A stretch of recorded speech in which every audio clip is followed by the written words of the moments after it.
And it's day one and walking in there on the first day, man, you in there, man. But you feel something. It's right in here, man. And it's screaming, and it's yelling, and it's saying, release me. And it's saying, I am the number one determinant of the success or failure of my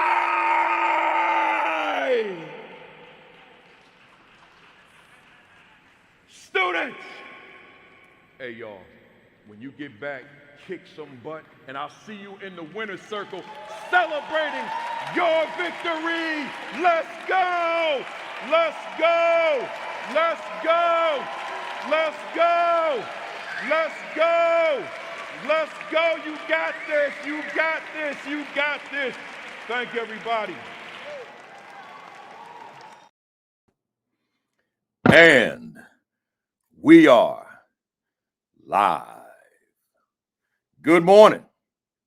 Good morning. Good morning. Good morning.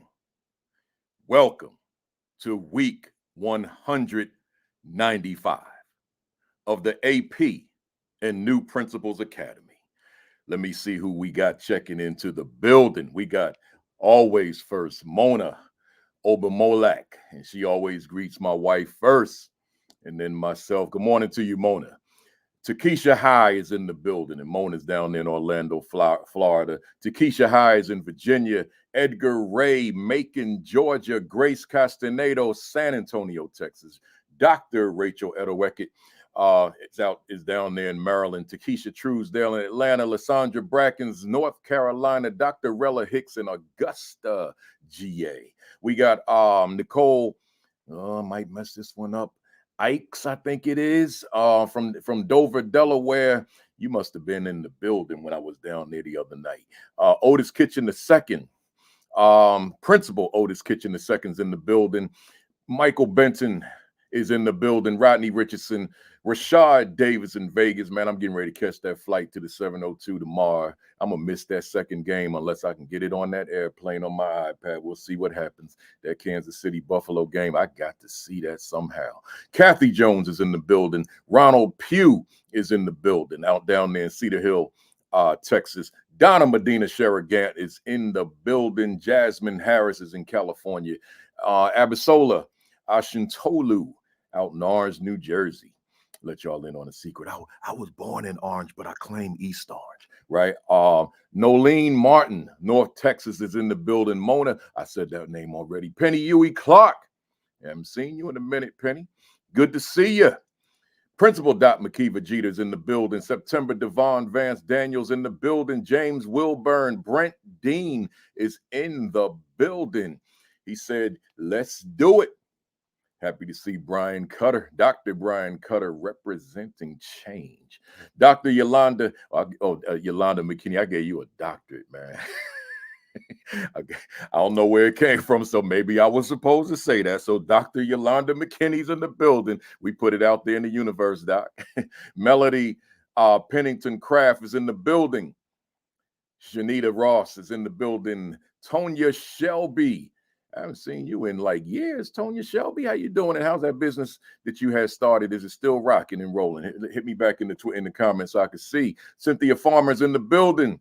Principal Sherrod Laws is in the building. Haley Elaine Couch, one of my Milken sisters, is in the building. I'm getting ready to get it started, y'all. It's 11 o'clock.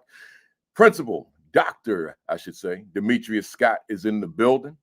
Lou Saunders, my man right here in East Orange, homie, is in the building. Dr. Stacey Ann B. is in the building. Angela Ryans is in the building. LaShonda Cummings is in the building.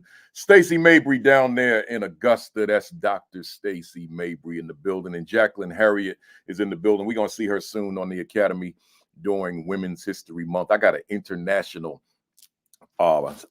session that we're going to do with young lady from Jacqueline from Nova Scotia. We got an educator from Trinidad that's going to be on, and we got an educator from St. Eustatius which is one of the Dutch islands, and I may be adding one more. Oh man, it's going, as the young people would say, it's going to be lit, man, with this international session we're going to do. But look here, y'all.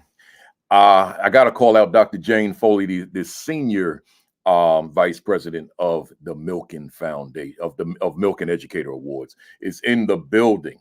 So I got to call her out. I think I'm going to end it right there, y'all. I see y'all. I'm just seeing if I see any like the local homies, man, that I just got to yell out, man. I don't see the locals, man. It could be one and I just passed you by accidentally. But let me get it started, y'all. Let me get it rocking. Let me get it rolling by saying formally to everybody now with my Satchel Paige away jersey joint on. Good morning. Greetings. Welcome to week 195 of the AP and New Principals Academy. And let me tell y'all, man, I don't know about you. I don't know, but I think I do know because you checked in this morning. But I always want the fam out there to know how I feel, because I'm hosting this thing, and I need to be bringing them flames. So if you didn't know, now you know that I'm on fire. Woo! Woo! I always need that release, man. And Saturday morning at about 11:02 is the only time I release that, every Saturday morning. And I just ride that wave throughout the rest of the week, right? So look, as I say ever so frequently, those that are not feeling that same fire, I understand, but I just encourage you to wrap yourself in the people that may be the support that you have to lift you up, or the things that may be the support that you need to lift you back to where you need to be. Whatever it is that you know that this is where I need to be, this is where I need to be, this is who I need to be with, then do what you got to do. Sometimes it's just I need to be alone in my own space, because sometimes we are around people all the time, and sometimes we just need the isolation to restore my fire. Right. So whatever it is, make sure you do it. And since I said that, I'm just going to share this with you. A lot of times the isolation is what I need. Right. I don't need to be around people to get me pumped up. Sometimes give me a space, ain't nobody around, and let me just be me and get into me. And that's usually what'll spark that flame for me. And then I'm ready to go, man. Let's go, y'all. Let me go through my announcements. Shout out to the Delaware Association of School Principals, under the leadership of Dr. Equetta Jones. We had a great time down in Camden, Delaware the other day, and just great to see all the folks out there that night. My man Gerard Phillips and so many others. Just so many others. Freeman Williams, who was the host that night at his school, Camden High School. So I definitely got to get him in there. And so many others. I don't want to drop all these names because I knew a lot of people in the room, but just so many others. And then East Central school leadership team in Newark, New Jersey, man. I've been with them for a while now, and it's always good to be in the space with them under the leadership of Dr. Her name threw me off. Dr. Shakira Miller. Good to be with them. Hopefully some of y'all are on this morning from Delaware and also from the East Central School Leadership Team, because we got a dynamite session today. But shout out to all of you. Welcome to the first timers. If this is your first time, that means you've missed 194 sessions. So you can go to the YouTube channel, AP and New Principals Academy, and they're all there. Right, just click the live, whatever it says, past live streams, and they'll all drop down, and you can see them all. But I also added a new dimension to the Academy Wednesdays. I call it Midweek Fire. So I've taken advantage of YouTube Shorts finally, and I'm doing a 60-second video every Wednesday. I said it was going to be afternoon or evening, but my schedule is crazy. So whenever I can get it on. This past week, it was early in the morning on a Wednesday, but the numbers look good. So at whatever time, Wednesday, midweek fire, just 60 seconds of fire to just add to however you get your fire to get through these challenging weeks that we have as leaders, right? That we have as people. So make sure that you subscribe to the AP and New Principals Academy YouTube channel. We're already at 20,100 subscribers. That's a blessing in and of itself. I want to get up to 25,000, and then once we hit that, then I'll be telling y'all I want to get to 30,000, right? So also, be sure to like and follow the AP and New Principals Academy Facebook page. That's where I write my commentary every Sunday. Some Sundays I don't write it. I don't think I wrote one last Sunday, but maybe I did, because sometimes I'm just burnt out and I got to take some me time. So, but when I got that energy to write an essay on a Sunday morning, I write it. Right, that's on Facebook, AP and New Principals Academy Facebook page. The books, man, y'all kept 5 of my books in the top 100 on Amazon all week long, man. I thank everybody on here that continues to buy. I mean, think about that, y'all. 5 of my books in the top 100 all week. I mean, most of us, we happy if we can get 1 in there. Y'all kept 5 of my joints in there, right? So the Principal 50, if you don't have it, come on, man. Get your hands on it. Critical leadership questions for inspiring school-wide excellence. Is my school a better school because I lead it? Get yourself a copy. The Assistant Principal Identity, protecting your leadership mindset, fervor, and authenticity. This is the newest one. Get your hands on it. The Assistant Principal 50. This is like the book for an assistant principal. And I'll say that boldly. This is the book. Ain't nothing out there that I would recommend over this for an assistant principal on the planet Earth. This is the book. This is that Bible for the assistant principal, right? So get yourself a copy if you don't have it. If you're an aspiring school administrator, this is the book for you. But if you're an aspiring principal, even if you're not an AP yet, I wrote this for you too. The Aspiring Principal 50. And then lastly, I just throw this in as a bonus. The Equity and Social Justice Education 50, because some of y'all forget that I don't just write for administrators, I write for teachers. So I got a stack of other books I've written, but I'm just going to show you this one right now, the Equity and Social Justice 50, but I got to read the subtitle, Critical Questions for Improving Opportunities and Outcomes for Black Students. I was very specific on this one, right? So make sure you get yourself a copy of this too. You can go to Amazon and get them all, right? Am I done? No way I'm done. The School Leadership Institute with Principal Kafele, man. We're doing it in Houston this year, right? So that's 2 days, man. Come on and join me July 9 and July 10. You can register now. Go to principalkafele.com. Principalkafele.com. Scroll down on the homepage to put Principal Kafele announcements, and you will see it right there at the top. I want y'all in the building, man. This is taking the AP and New Principals Academy on the road. Right. So this will be, I think it's the 7th year we're doing this, right? Something like that, 6, 7, could be 8. I forget, but we've been doing it for a long time. Right. So join me in Houston, July 9, July 10. I'll be advertising this every Saturday until we get to July 9 and 10. So go to principalkafele.com, click the link, register at Eventbrite, and I will see you in the building, man. 2 days, 9 to 4, both days. We're going to have a ball talking leadership. All right, y'all, let me do my monologue real quick. I'm calling it, what's that thing you will do this week that you've never done before? Once again, what's that thing that you will do this week within your leadership that you've never done before? Now, right now, you may not know, but I just want to plant that seed that one thing you never want to happen is that your leadership goes stale. That you just, this is all you are now.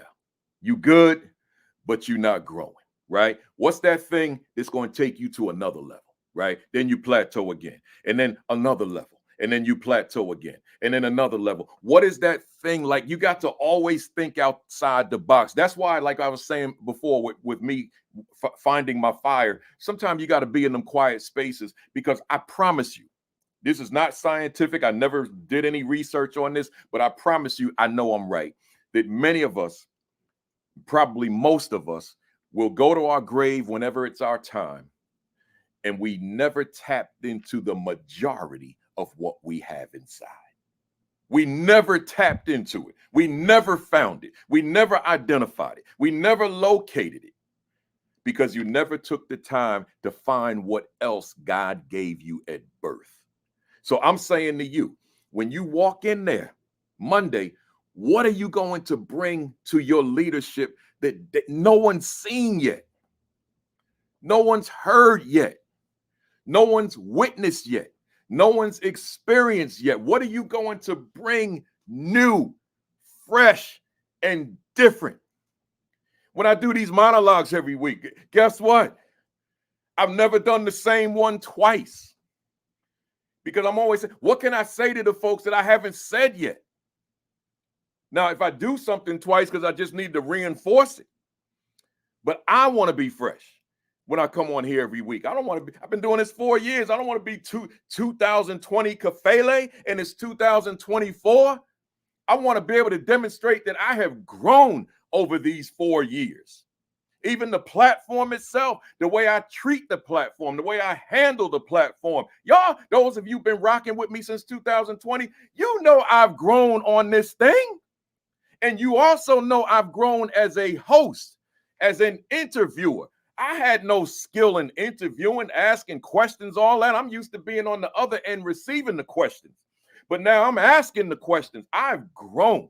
So what will you do Monday morning that demonstrates your growth in a few short hours from now? Enough said, y'all. I got 3 guests. You see this? Let me go to the right side. You see I'm rocking my pen.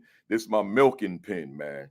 See, I forgot to wear it the first one. The second one, which was last week, I caught myself when I saw everybody wearing theirs. But this time, my man, one of my guests, Dr. Johnny Marshall, he remind y'all, get your pens, right? So we got these pens on, man, because you know we rocking that Milken Educator Award. So let me get my guest on up here, man. Enough of me monologuing on here, man. Let me get my guest on here. Let me get my guest. I got my guest in the building. Good morning, brothers, my Milken fam.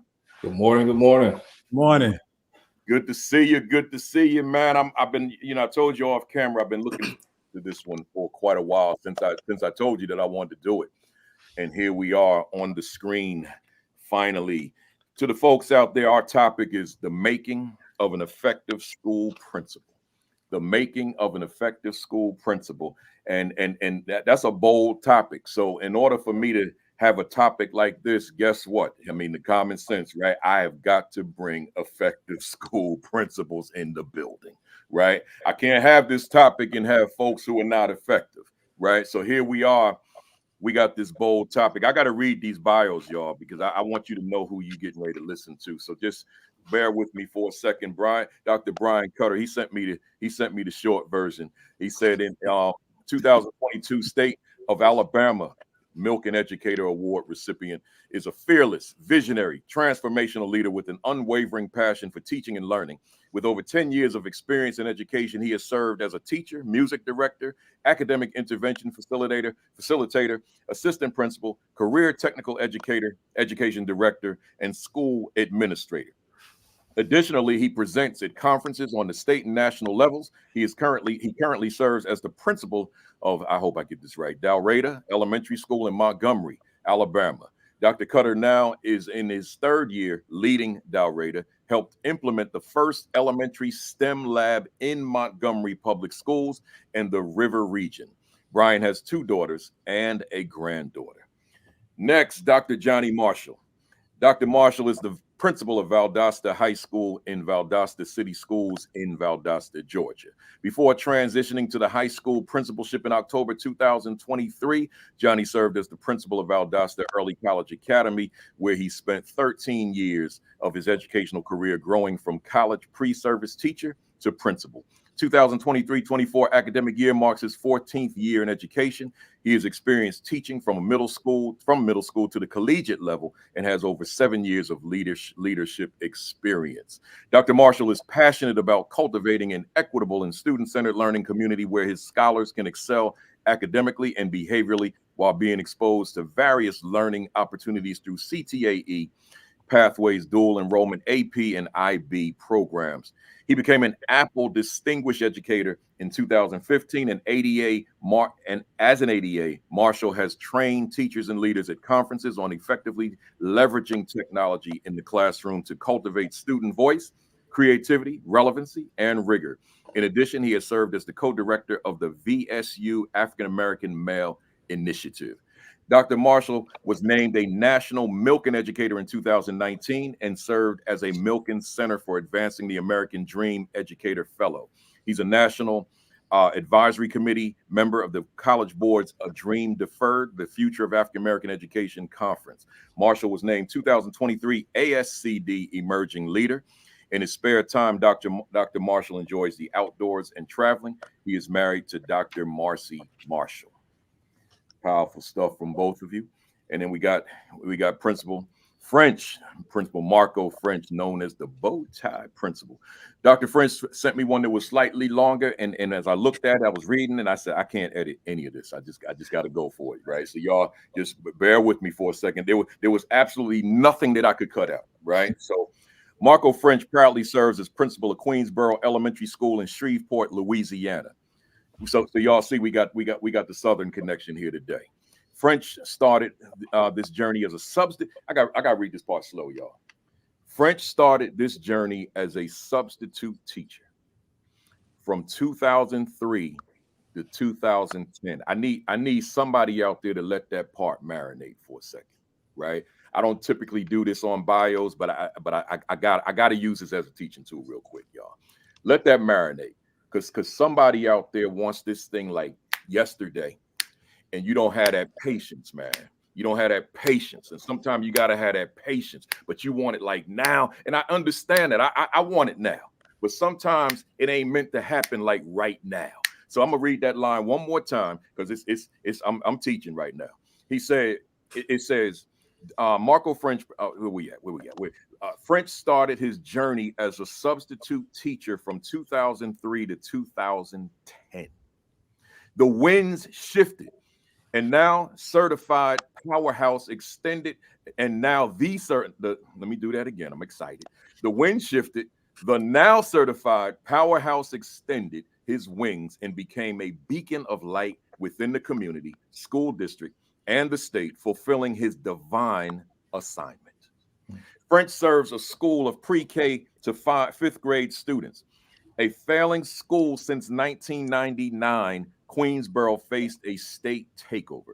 Despite the challenges of high mobility rates, poverty, and a crime-stricken neighborhood, French accepted no excuses. He works diligently to establish relationships with the community, stakeholders, faculty, staff, and students.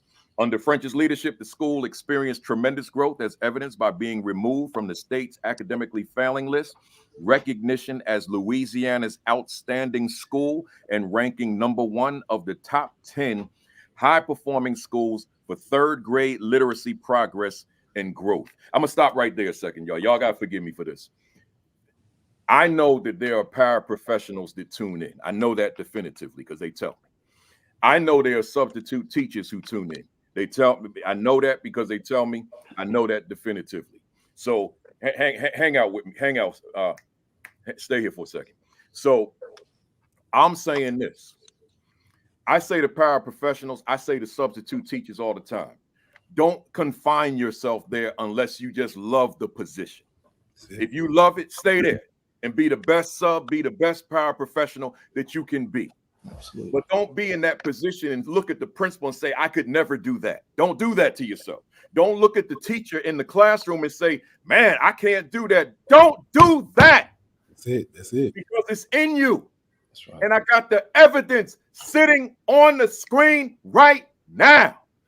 He's here. So don't look at yourself in your now. Look at yourself in who you will become. If you have the belief in yourself that you can aspire to these places that you've never been. But see, that's on you. I ain't never got this excited over no bio. but this one has done something to me. Let me keep going. My son was on his way out the door, and I said, hold up, don't go. I just want him to hear the rest of this, y'all. So let me keep going. Queensboro was also recognized for having the highest growth in the district, with a 97.8% progress index and school performance score increase of 8.3 points. Marco French is a proud graduate of Grambling State University, HBCU, where he earned his Bachelor of Science in Education. He earned his Master of Science in Educational Leadership from Arkansas State University and is pursuing his doctorate in higher education leadership. Let me go back to that first line. substitute teacher from 2003 to 2010. Turn around the daggone school and the doctorate is forthcoming. Don't you tell me that you got to stay stuck in some position when greatness awaits you. Let me keep going. So he earned his master. I read all that. So French is in the Louisiana. French is the Louisiana State Principal of the Year. Whew. Whew. I just gotta look at the camera. I'm looking at the fam out there, man. I'm just looking at y'all. He's the Louisiana State Principal of the Year. Now, y'all know I had the secondary State Principal of the Year on here from Louisiana too, Ronnie Harvey Jr. So now we got the elementary, right? So his professional journey in education and his life has been documented by Prime Time, ABC, NBC, Good Morning America, and Walt Disney. He received the highest award that any educator can receive in the world, the Milken Educator Award. And I proudly rock my pin because I got one too. Right? I know Jane Foley out there. She's like, dang, Kafele bugging, man. He sits on many boards, serves as the, is it Cato? That's it. Alliance of Black School Educators president, and is the vice president of the state of Louisiana Alliance of Black School Educators, a well-known motivational speaker and business owner of the Marco French and Company, LLC. Finally, Marco says often that I am an educator by title, but my work and worth are so much more. This is my anointing, my talent, and my God-given gift. I walk in it boldly, proudly, and with unwavering love. I am the change in the world that I want to see. Whew. Amen. Amen. Amen. Amen. I just want you to hear that, man. Amen. I told my son I want him to hear this, man. Right. So, hey, y'all. I'm glad to have you here. To the fam, I'm glad you're here. Hit the share button, hit the retweet button, whatever platform. We're on 4 platforms: YouTube, Twitter, Facebook, and LinkedIn. Whatever you're on, let someone else know that we are here and we are ready to rock. I'm gonna throw this at each of you, and I'll select the order. Each of you are Milken educators. You're Milken Award recipients. You won you earned the Milken Award in your capacity of principal. The principalship is, I consider, a highly rewarding position. I can't think of anything else that I'd want to do during that phase of my life outside of what I do right now. But as you each know, the principalship is replete with challenges, obstacles, pressures, demands, frustrations, and even sometimes discouragement. So my question to you, and I'll start off with Dr. Cutter. Why the decision to become a principal? And was there anything in your spirit that you knew that you would excel if given the opportunity to become a principal in a school? Well, for me, my passion started when I worked with another former principal at elementary school, my first one I worked up under. And her drive and her motivation of how she was hands-on, of how she not only was a leader, but she also was someone that was in the trenches and worked beside us. She was one that pushed us, to motivated us to excel greatness. And she also identified that our students are here for us, and that's our customer that we're serving. And we have to show up each day to motivate and give them what they need, because they are our future. And if we don't pour into them like someone poured into us, we won't have a future to support. And so that always stayed with me in my early years.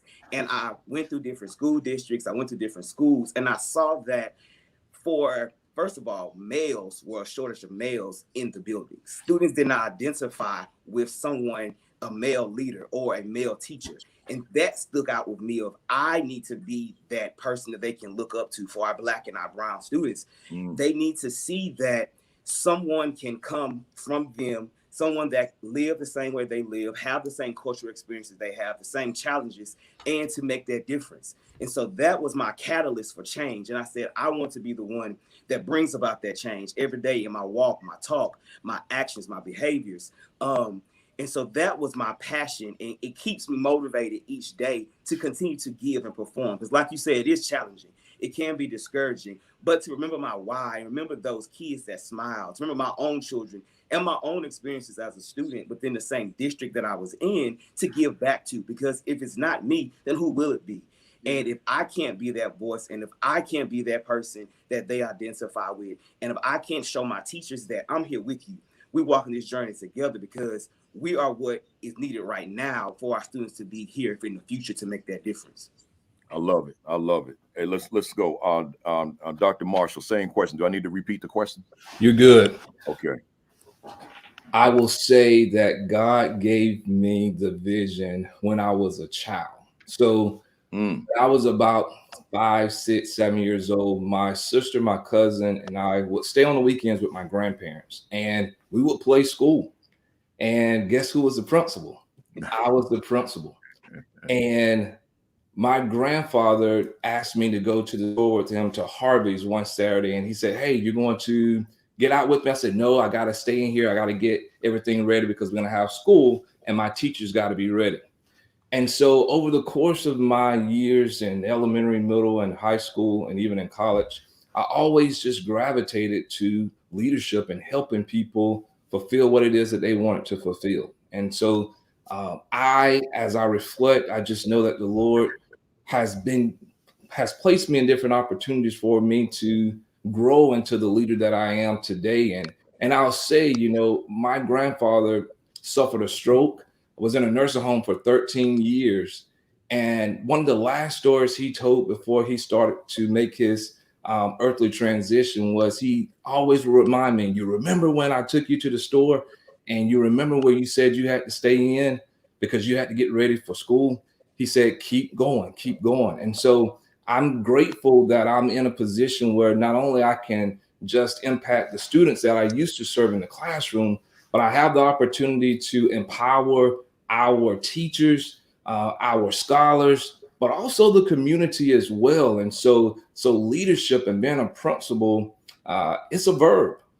It's a ministry. It is a calling. And so when you know that you are destined to fulfill that role, like we said, the challenges, the calamities, the discouragement, we still push through because we know that this is what we were called to do. And so I'm just grateful to be able to fulfill that vision that was given to me when I was a little kid. And now I'm living out that dream. This is my reality now. Wow. It's common for us to hear like an athlete, an entertainer, and they'll talk about how at a very young age, when they were babies, they knew that they wanted to be on the big stage. They knew they wanted to be on the big platform. But I've never heard that of a principal. I've heard it. I think I've heard it as from teachers that they knew they wanted to teach. But I've never heard anybody say that at a young age they wanted to be that principal. So you were destined to be, and of course the opportunity in terms of the way you guys were playing. But you were destined to be in this role because you knew it from way back. So it's only natural that you're doing it at a high level, and you're still young. So it's no telling where you're going, in terms of what you're going to do in this field of being a leader. Let me go to Principal French. Same question. All right, same question. Wow. So my story is very, very similar to Dr. Marshall's. Starting out, going back to when I was 8 years old, brought up in the church. I was 8 years old and I was teaching Sunday school at 8. And I wasn't teaching people my age. I was teaching those that were older than I was. So when I say that this is my gift, this is the talent, the anointing that God has actually blessed me with, that truly is the case. When I think about being a principal, I would always hear people, it was either one of the two P's, principal or pastor. And I would always say, pastor's that's not what I want on me, but I love everything about education. Growing up, playing school, I wanted to be the student. I never had the opportunity. People always put me as the teacher, and then moving into when I went to school, it wasn't the fact of me gravitating to leadership, but it was always what people always came to me for that motivation, for that understanding to help them out. So I was a servant leader very, very young, started out. And that's one of the main things is being a leader. But then again, I had to remember me as a student, had to remember me as a sub, remember me as a teacher. and now remembering me day by day as a school leader. So I have to think about those things and how I'm growing, still growing into this position as a principal. And I've been told, like, Marco, you're the Moses of education, and I was like, wow, that's something powerful right there, because you're serving people, you're leading people. And I totally think about, in this role, in this position, again, I knew early on this is what God would want me to do. Not to say just as a principal, because there's more to the story. But right now, the part that I'm living, the dream that I am living, of being a school principal, man, I wouldn't do anything else. As the story say, I wouldn't take nothing from my journey right now. There's nothing else I'd rather be doing, no matter what challenges come, no matter, as they say, it's lonely at the top, no matter what challenges I have to face. This is where God has ordained me to be at this given moment. And because of that, I'm going to have all the tools and resources that's needed for me to continue to excel, for all of us to continue to excel where we are, because God has his hedge of protection around us. And this is his children doing his work in education. Wow. Wow. Yeah, I ditto that. Preach, right? That's powerful stuff. I'm gonna go in the opposite direction on this one. You all have your bios, I have my bio, and everybody else that has a bio has their bio. And our bios and our resumes typically cast us in the best possible light. But underneath those bios, there's some other stuff that doesn't necessarily make it into the bio. My question to you, and I'm gonna start with Dr. Cutter again. Is there any challenge that you faced, some difficult challenge, that on the other side of that challenge made you better than you were before the challenge? I want to start with my own.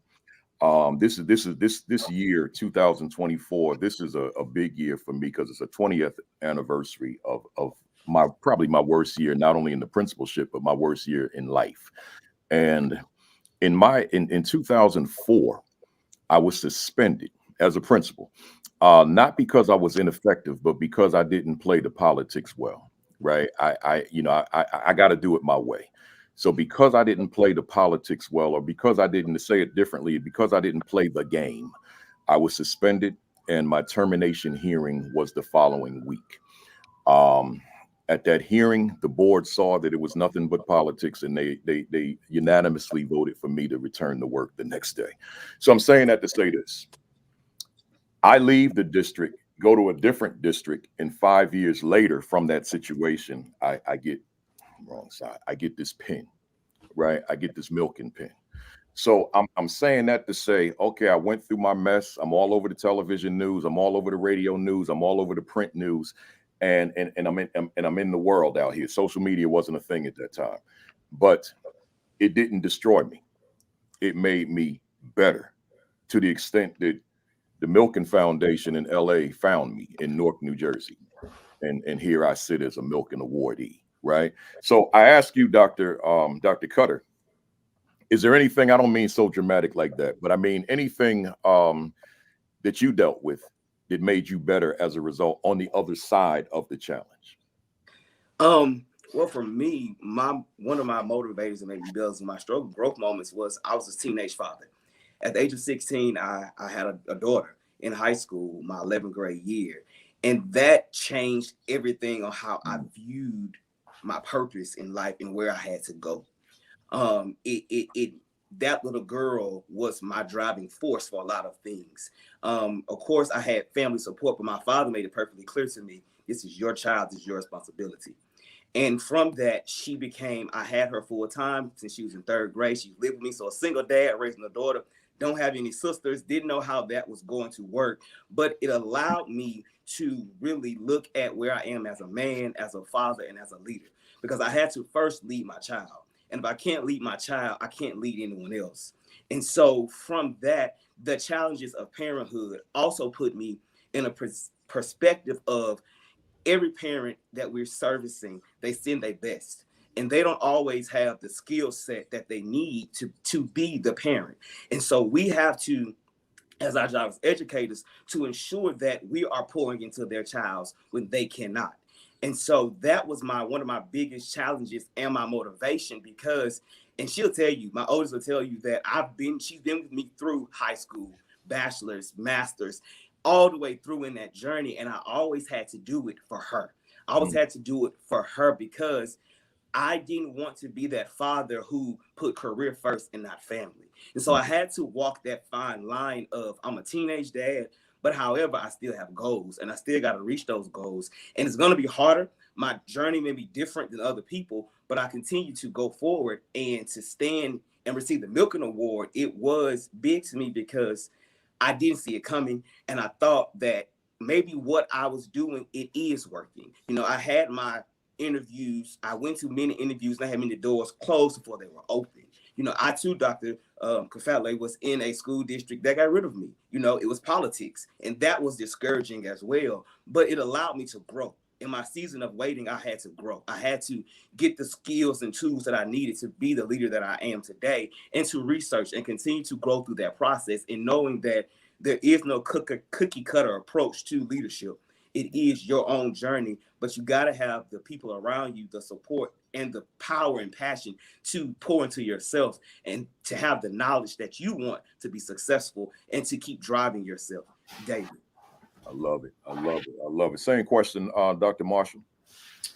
I have not shared this story with many people. I have started to share it with students only because I wanted them to understand that, you know, our journeys are our journeys, and there are no mistakes in life unless you don't learn from that mistake. That mistake can become a lesson.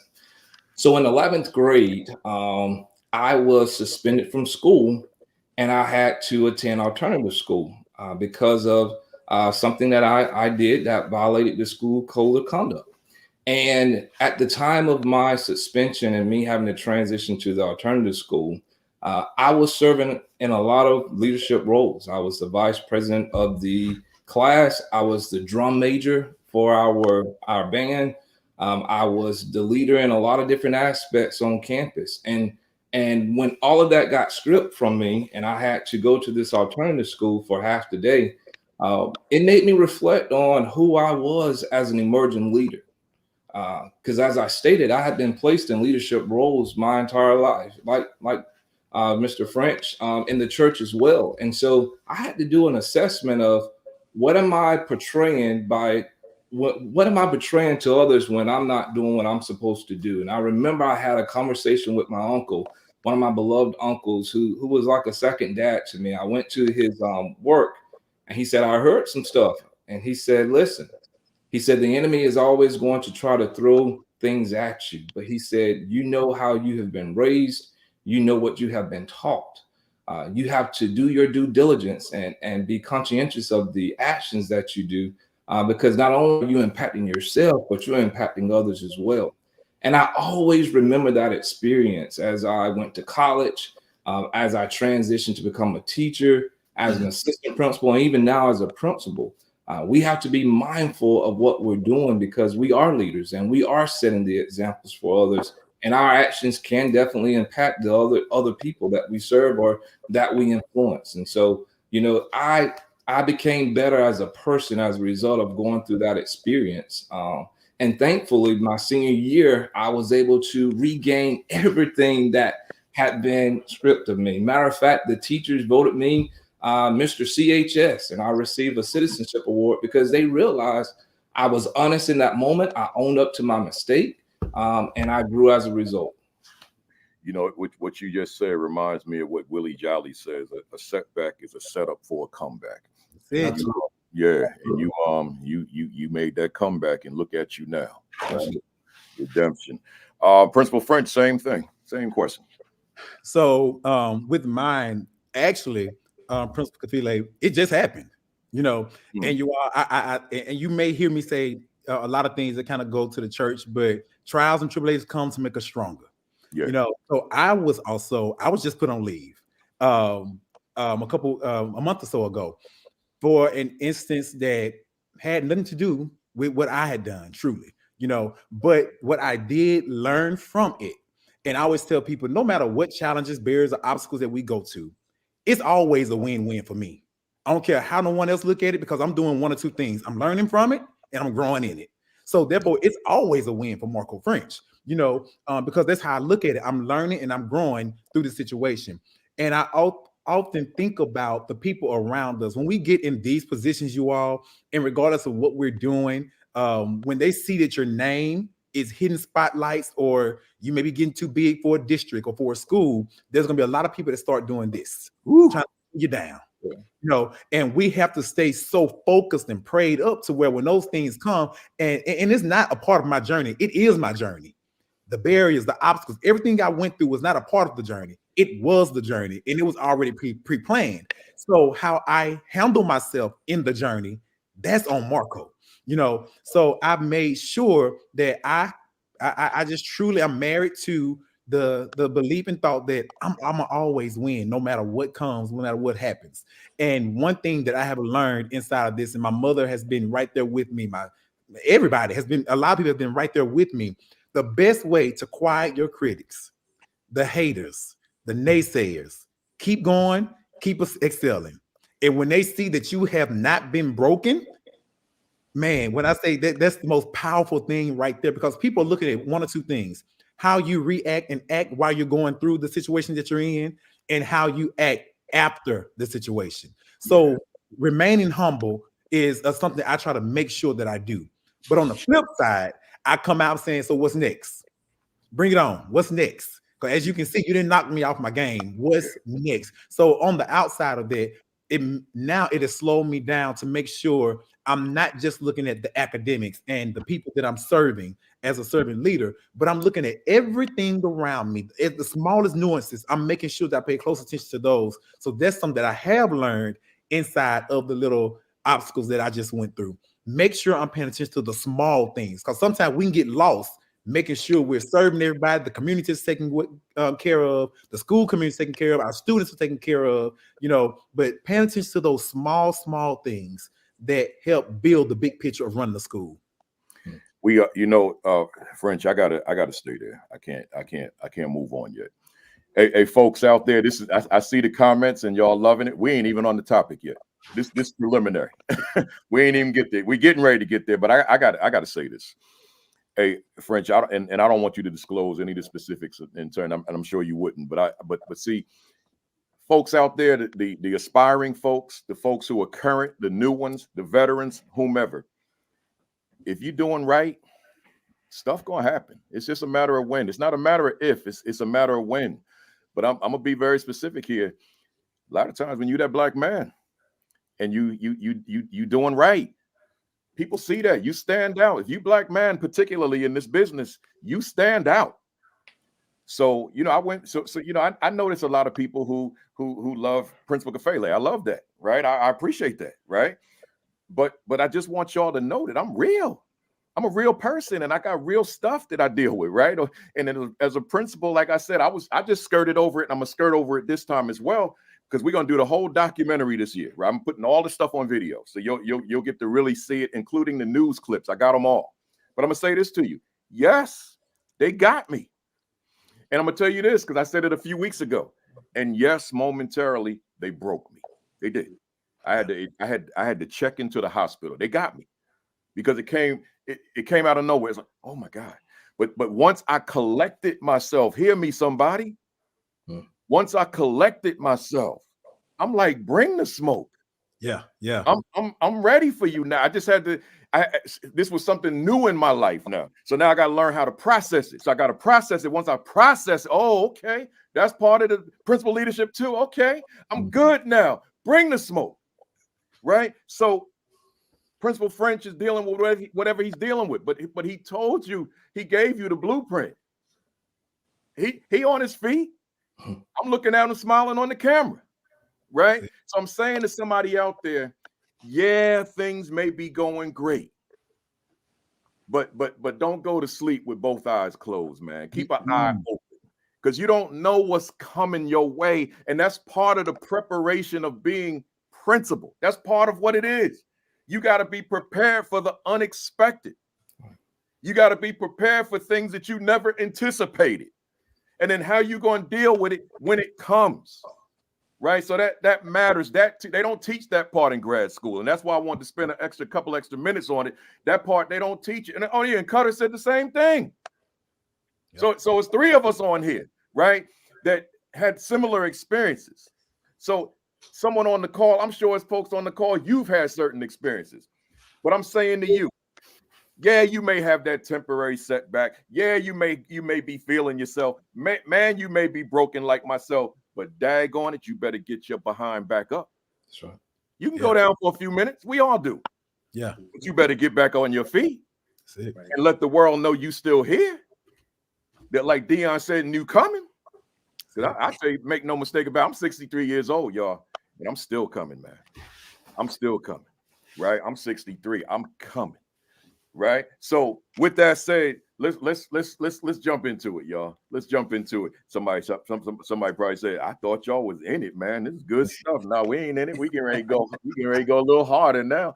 Let me change my screen here on my side and get this thing going. Man, I'm gonna start with you, Cutter, on this. Like to the fam out there.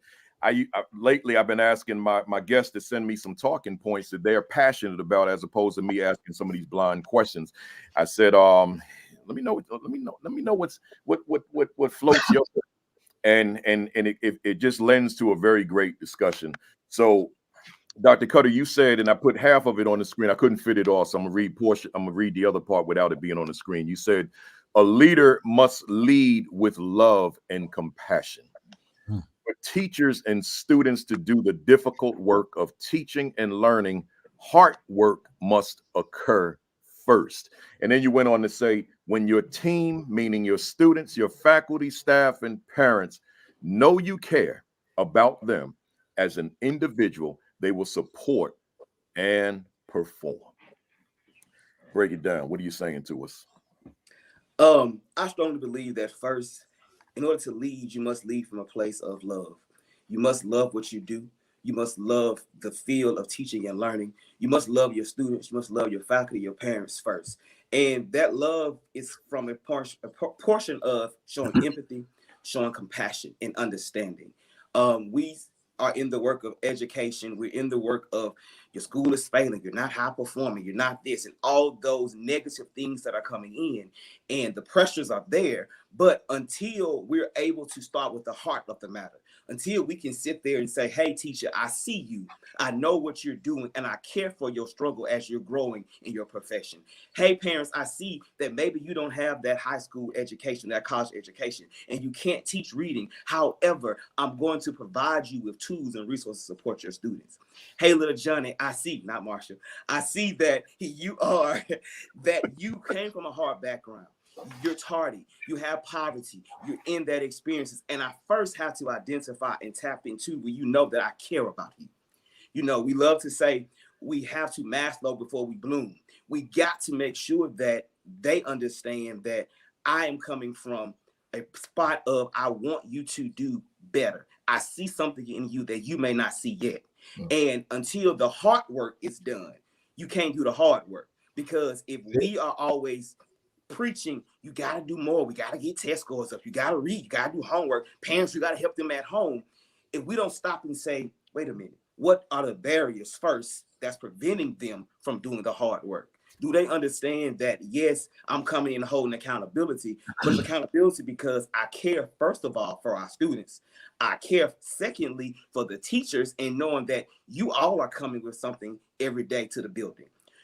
Your problems don't stop when you hit this door. Your problems didn't start when you got to this building. But until you are able to identify, first of all, that how are you doing first? Now, how can I help you go through this while also on the same lens, helping you grow professionally and perform for our students? And if we can't do that first as a leader, you're going to be spinning your wheels all the time, trying to figure out, putting out fires, well, why they not coming to work? Why they not performing? Why am I getting so much pushback from my faculty, my parents, my community? Because I haven't took a minute to start and look at what is the heart of the matter. When I get to that heart of the matter, then I can stretch out and grow from them to seeing the bigger picture of, here is the problem. Now let's go through the solution of getting that way. That's what I mean by that right there. Wow. Anybody want to jump in? I will say what I hear you're saying is people don't know how much you know until they know how much you care. And as leaders, we have to build authentic relationships with those that we have been entrusted with to serve. And so when you were talking, Dr. Cutter, I was thinking about some work I'm doing with ASCD with addressing the whole child and the whole educator as well. We can't ask students to learn academically if we don't deal with their safety, their healthiness, whether they're loved, whether they have the resources that they need, but not only our scholars, but also their families as well. And so that is critical that we look at it through this line of work that we know we're called to do, that we deal with the heart, and then everything else will fall in place. If we look at it from a standpoint of Maslow's hierarchy of needs, we know before we can get to the learning piece, we got to take care of the foundation. And that foundation, the safety, the healthiness, is rooted in love, is rooted in compassion, is rooted in engagement. I love it. I love it. Y'all so spot on, brothers. And I just think about when we talk about building those relationships. I think about when I first came a principal, you all, and I'm not from the neighborhood I became a principal in. There was not trust within the school from neither parents, community, or students. And my thing was, as a leader, how do I connect and bridge all these pieces? And it's not about what we say, it's about what we do. When people see that you're willing to get in the trenches with them, and I'm speaking from the classroom, the school building, even outside to the community. You all, I went door to door. The school that my neighborhood is in is a rough neighborhood. They don't know me, and I went door to door, knocking on doors. Same way I'm looking right now, bow tie, dressed down, head to toe, suited and booted. No one would come to the door. I went back to my building, threw on me some jogging pants and a t-shirt, went back to those same houses. They opened the doors. Who are you? I'm the new principal at Queensboro. Whatever you need for you or your child, I want to make sure that this school can meet your needs, because without you, there's no school. So when they understood that the principal was there to help meet their needs on whatever level that it was, and I may not have had all the resources at that time, but because now I have an awareness, an understanding of them, I can go and make sure that I can get that done in my building. And because of that, you all leading with that love and compassion, whatever we need, whenever I call for something, they're there. They're sending their greatest gifts, if you know what I mean, to school every day, to us. And now they're going to make sure that their kids come into their building and do what needs to be done. They're going to make sure that they step up and help out with homework. So when, just like Rita Pearson says it best, kids don't learn from people they don't like, and they know who don't like them. It's the exact same thing with the community and the teachers in the building. If they know that their leader is not truly there for them, they're not going to put their best foot forward. But if they know their leader is there, they'll follow them off a mountain.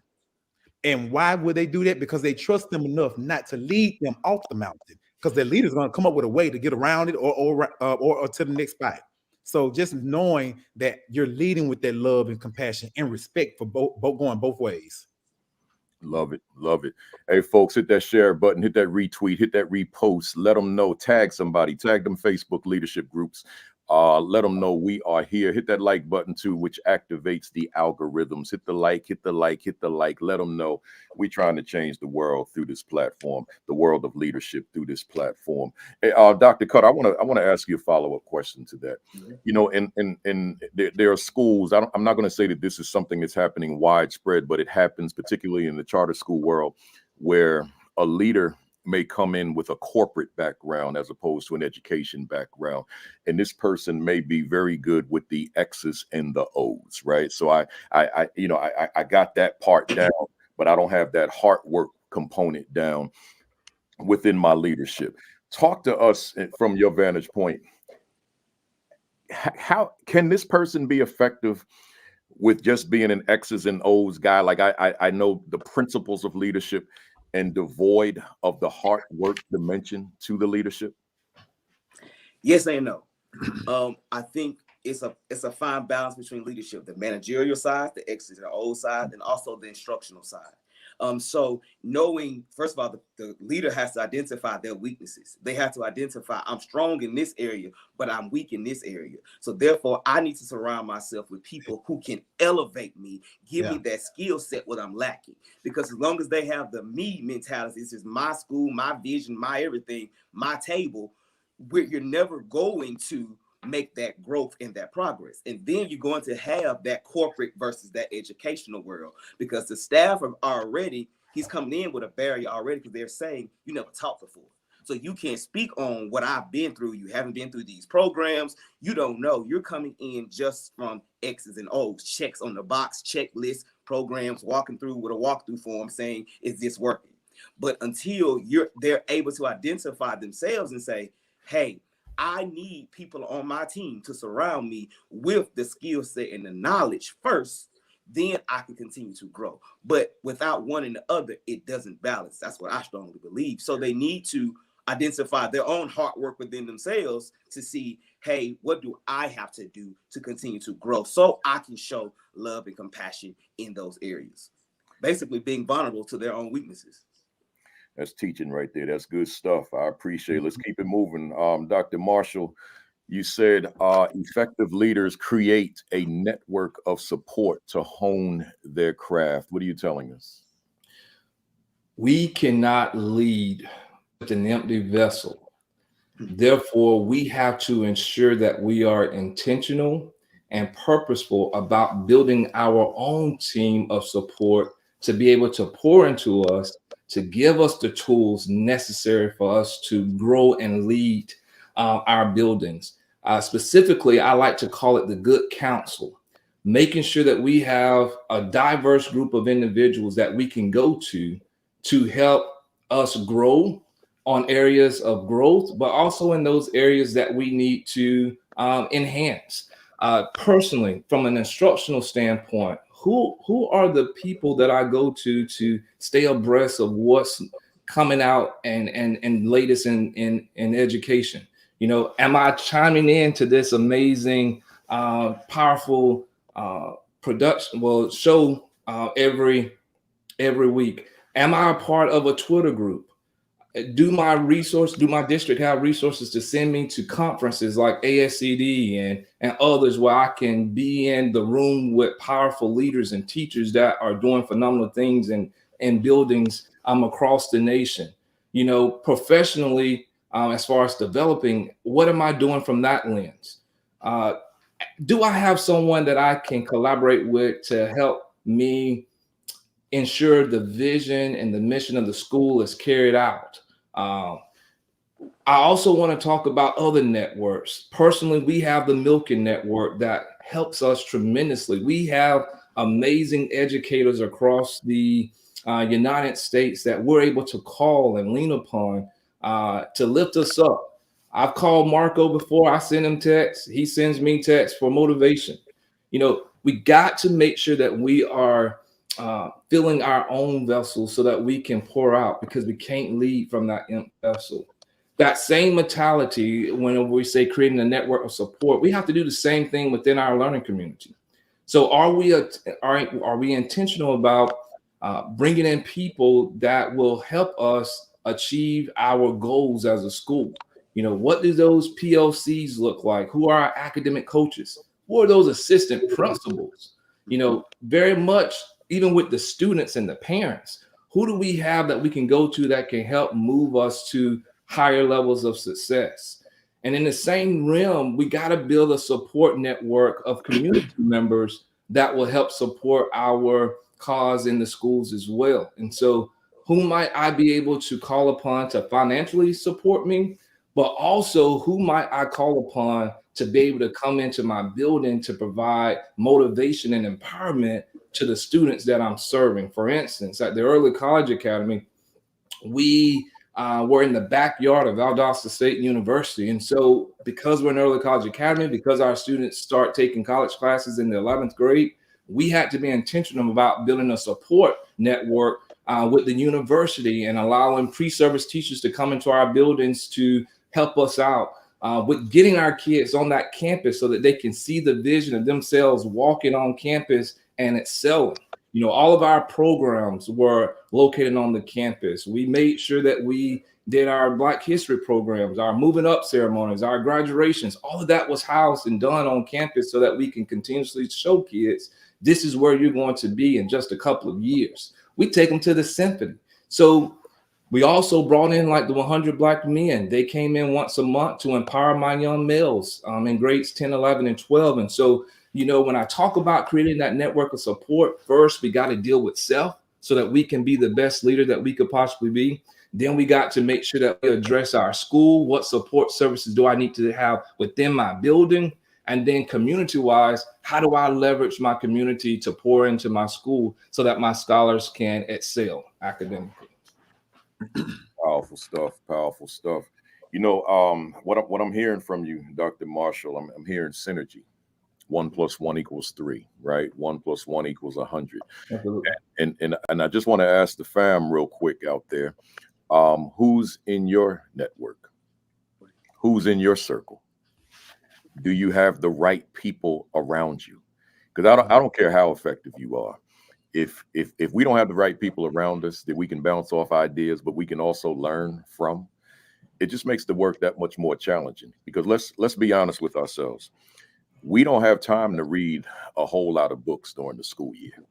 We don't. I don't have a lot of time to read a lot of books with the work I do.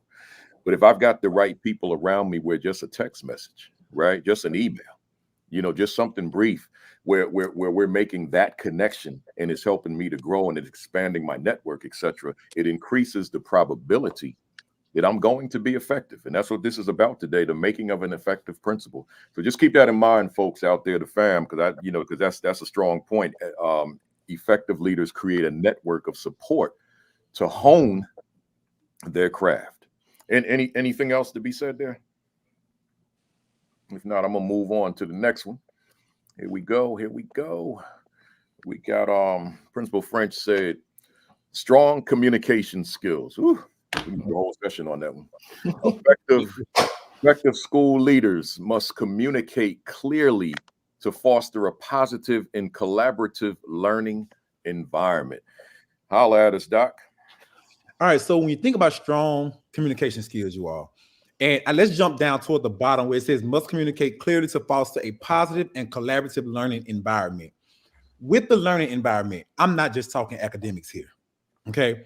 Because of the fact that when in a building, we have to be able to build that learning network, that network of greatness in our own building. But the learning environment that also deals with us learning from each other as teachers in the buildings, paras in the buildings, custodians in the building, a collaborative learning environment where the cycle steady moves. When we have that collaborative learning environment amongst the staff, y'all, it's going to trickle over into the students because Marshall and I teach 4th grade together, and Marshall teaches 5th. You are, and we're collaborating with him. You are. This is what the kids need to know when they get to me.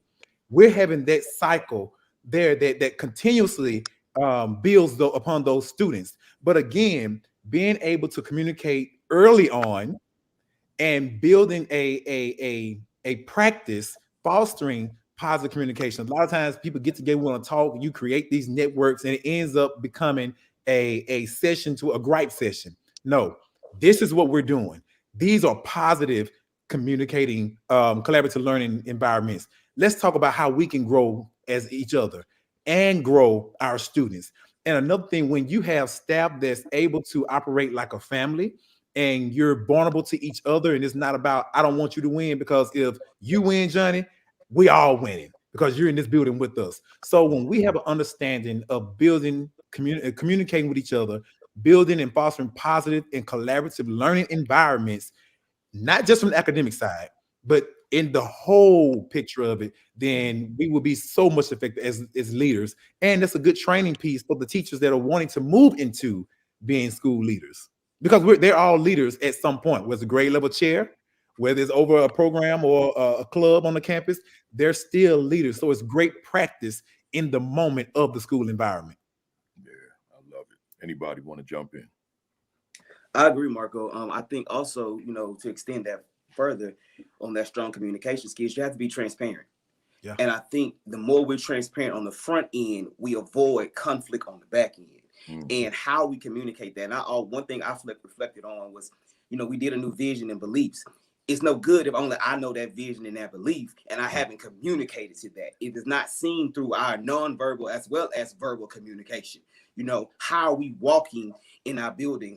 What is our high points? What about low points? But being transparency and also being vulnerable, of knowing that communication is a two-way process. It's not just the leader has all the answers and he's communicating and dishing out information. It is that network, that team approach where we all are communicating in this transparency. And also sometimes it leads to vulnerability.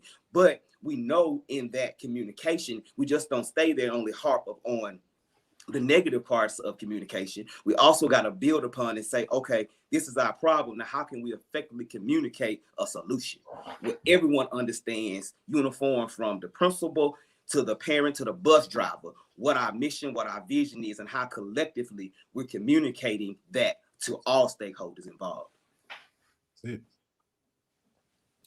And I'll also say, from the communication standpoint, ensuring that we also communicate effectively with all of our stakeholders. So something that I have started to do was on Sundays, I send out Wildcat Weeklies to the community, and it outlines academic, athletics, extracurricular activities, but it also has everything that parents and the community should be aware of in regard to what's going on for that week, so that they can plan accordingly. Any events that we have within the building, it's already out there and they know what to do. We just started a new semester, so there were strategies for parents to help support their students. We're getting started with this an effective start to the school year. And so I think that is very important as well, that we communicate with all stakeholders.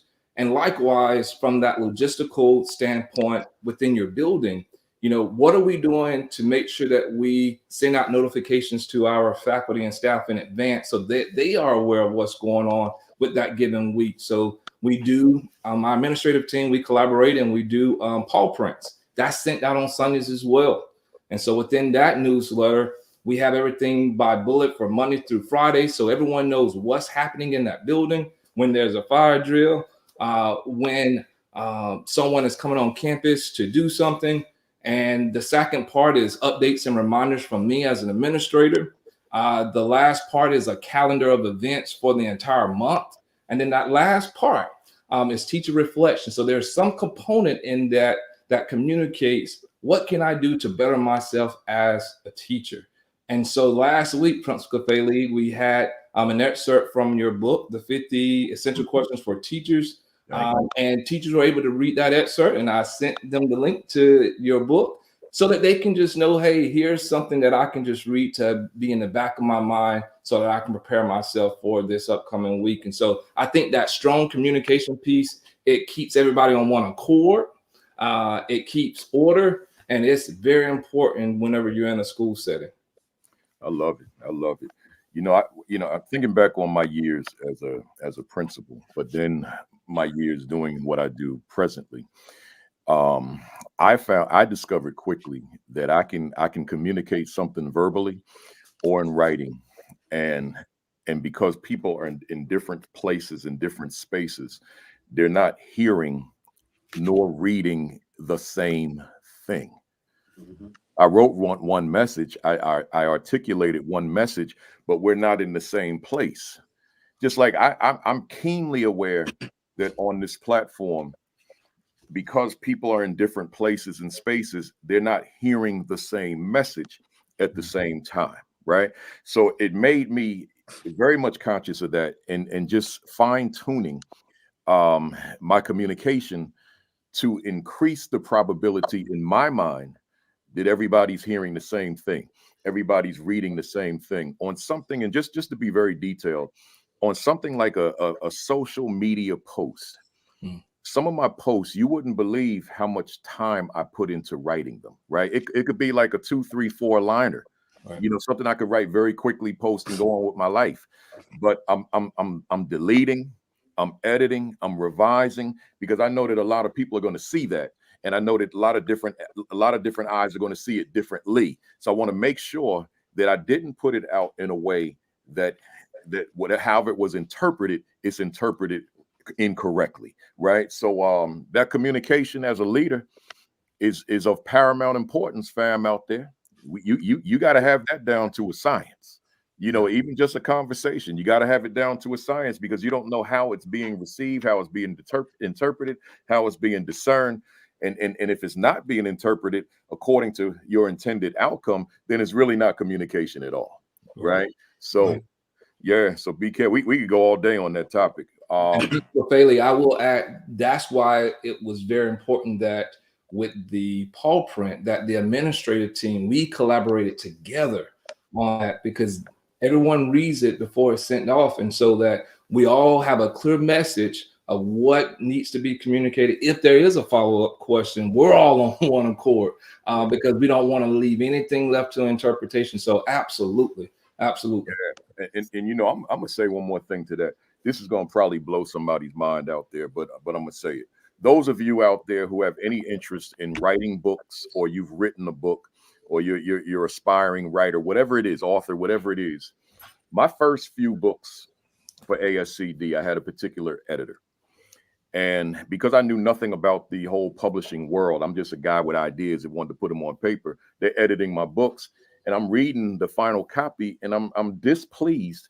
But I said, oh, I guess this is the way it is, you know. So we go put it out there. And I never forget, Spike Lee said he can't watch his first movie, She's Gotta Have It. He said he just can't look at it, because it's when he was raw, it's when he was new. He didn't know what he knows now. Well, I can't read my old books. I can't read a paragraph, but for this reason, because those books are not me. Those are an edited version of me. And I know that that's the norm in the publishing world. But as I became a little bit more known in this world and established credibility in this education space and so forth, then I went to ASCD and I said, look here, I need a publisher, a editor that I select. And then I go to the editor.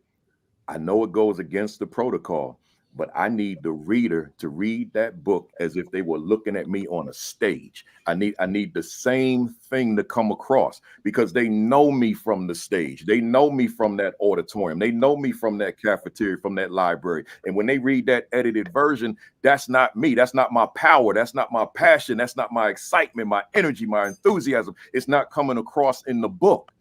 So this editor that I have now, who's been rocking with me for a while, she understands who you see. So if I get repetitious, because that's how I speak, I need that repetition to come across in the book, right? If I throw in a little slang, I need that slang to come across in the book. I need my authentic self, because I want that message conveyed the way I've articulated it, right, into print. So once again, that communication, it matters on that level. Again, it's not the protocol, but I think outside the box. I got to be me. Kafele, if I could jump in, because you're helping me right now, because I'm going through that process. And the person I had that was actually editing my writing, I was telling them, that's not me. That's not Marco French. That's not the Marco French that people know. Right. I don't need a representation of me. I need the authentic me to show up. And I have to actually tell them who you see on the stage, who people meet day to day, who they know as the principal leader. That's who needs to jump off the pages of this book, because that's the person that has gotten their interest and that they want to hear from. So I don't need the edited version. Right. I need the uncut, the raw, the real, and the ugly, because that's who I am. That's who people learn from. Don't try to fix me up to be this all polished person. Right. That's not me. They need to see that, hey, he's normal, he's regular, he's just a down-to-earth, cool guy from wherever, who speak the slang, who get repetitious, but it's repetitious because it's something I want you to really hear. This is the important piece. I need you to pick up what I'm putting down right now. So don't try to water me down. Give the authentic me the opportunity to be who I am. Yeah, I love it. I love it. That's where it's at with me too. I love it. Let me go to Cutter. So Cutter, Dr. Cutter, you said an effective leader should be bold and visionary. Leaders willing to disrupt the norm and status quo, take risk, and embrace failure. That's powerful. Each of these talking points is a whole chapter in a book, a whole session here, right? It's a whole lecture, a whole workshop. I mean, they're rich. They're very rich. What are you saying to us there? First of all, the fact that you got to have a vision. And the vision cannot just be some watered down cookie cutter vision that you have seen that's at every school. Here at this school, we believe all kids should learn and they're going to learn at these capacities. That's our generic cookie cutter vision that almost everybody has. So until we take that vision and really mean of what do you see your school at? When they are, as you say, is this school better because I lead it? And what is the vision that I have as I'm going to lead this? First of all, what's my personal vision? And then what is the vision as the personal leader that I can convey to the school-wide vision, and how are we going to get there? And you got to be bold and stand on that foundation that this is where we're going. This is how I envision this school. We may not be there yet, but we're going to get there through this vision and through these steps. And it's going to be, sometimes being bold requires us to, as I tell my teachers, we have to be comfortable with being uncomfortable. Because in order to grow, if you're going to go through that uncomfortable stage, but that's when you're growing. And so if we want to continue to do what we've been doing, we're going to get the same results. The paradigm has shifted now in education to where we can't be status quo to make an impact. Those schools who are leading the change, those schools that are effective, they do things differently, but they do it with a purpose behind it. And they're not scared to fail forward. We know it's going to be hiccups along the road, but taking that risk and being willing to be, first of all, vulnerable for failure, and to appreciate and acknowledge failure is a part of the process of greatness. Everyone does not wake up and be 100% success rate. It takes time and challenge, but you have that vision to guide you along the path and knowing where you're going. Sometimes we get caught up in the quick fixes, but in order to be bold and visionary, a quick fix doesn't happen overnight. It takes time, it takes risk. As I tell my people, destroy the box, we're going to build our own box, because the one they're giving us now, because of the bureaucratic tape, does not always work for us. But we have to know and align our vision to making a difference and being effective, and how we can do that, and letting our teachers know, I want you to take risk. And I'm going to support you through your risk, but I don't want you to fail backwards towards what is comfortable for you. I want you to fail forward, and we're going to continue to grow from that. So that's strongly that I really believe in, that if I'm not bold enough and I can't communicate where I want to take this school, where I want to take this district, this community, we're going to stay and remain status quo. But until I say that, hey, it's going to start today, we're going to do these things, and that's where I'm going to confront the challenges. I'm going to confront the hurdles and the obstacles, because as the leader, that's my job, to eliminate things off your plate for you to be effective. But I can't be scared in that to say I have a voice, and my voice at this table, when I have an opportunity to use my voice to make that change and difference that you want in your building. I love it. Before you brothers jump in, let me just ask this question while it's like right here in my head. Dr. Cutter, that second part, leaders willing to disrupt the norm. I want you to speak, and I'll use your word boldly on this one.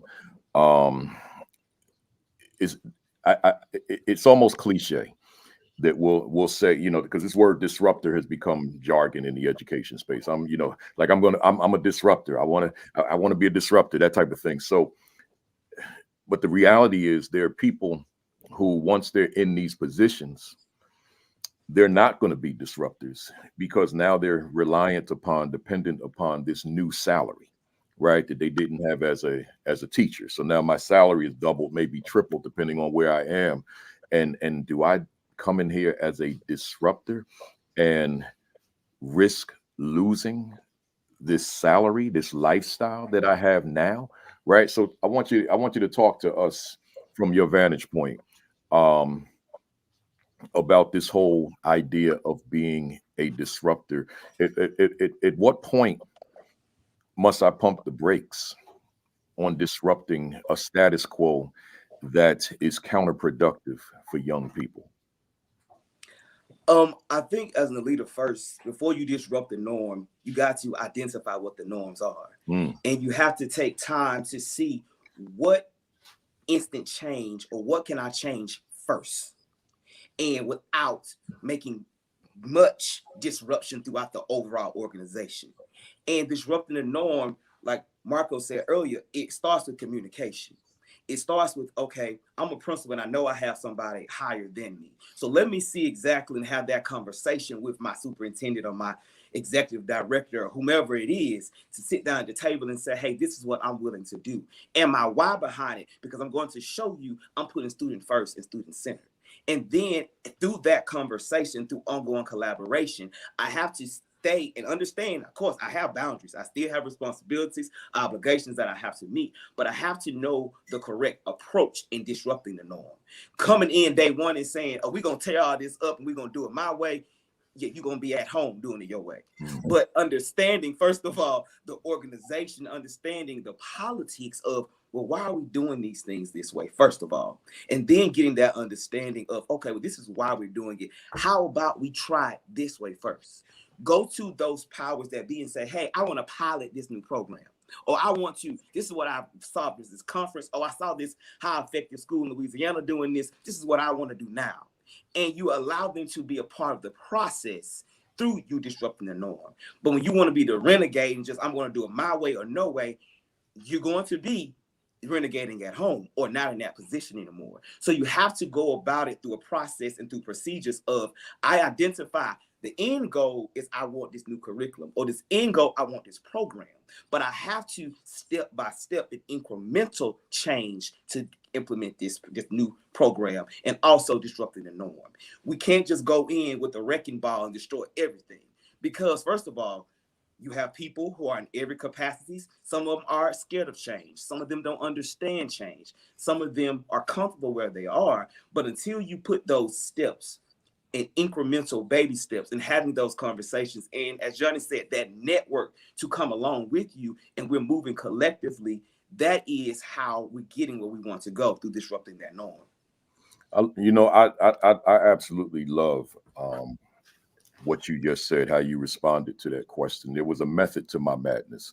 I don't want people to go out here and be those in this area and necessarily be who I was when I was young.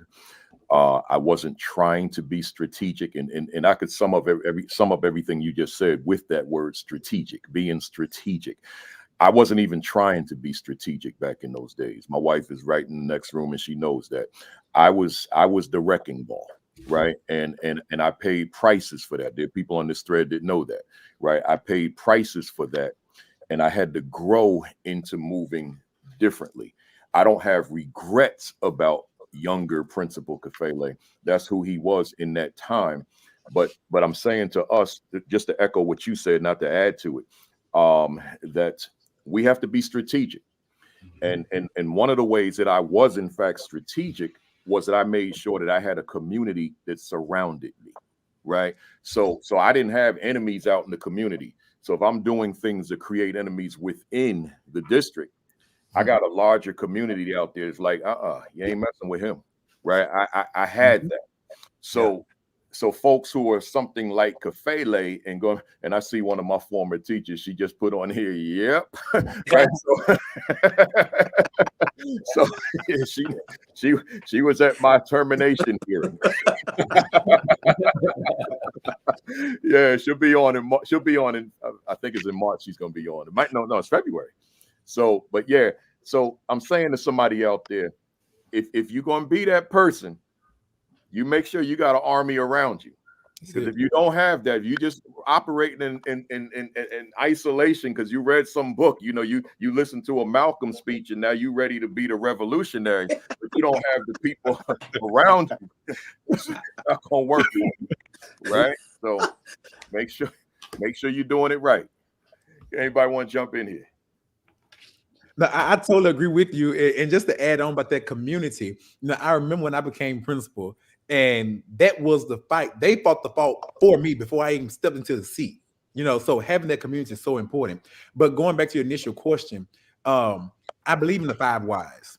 And when you want to go against the grain, make sure you can answer those 5 whys. Because one thing about it, you all, people can't fight. My director always say, men lie, women lie, numbers don't lie.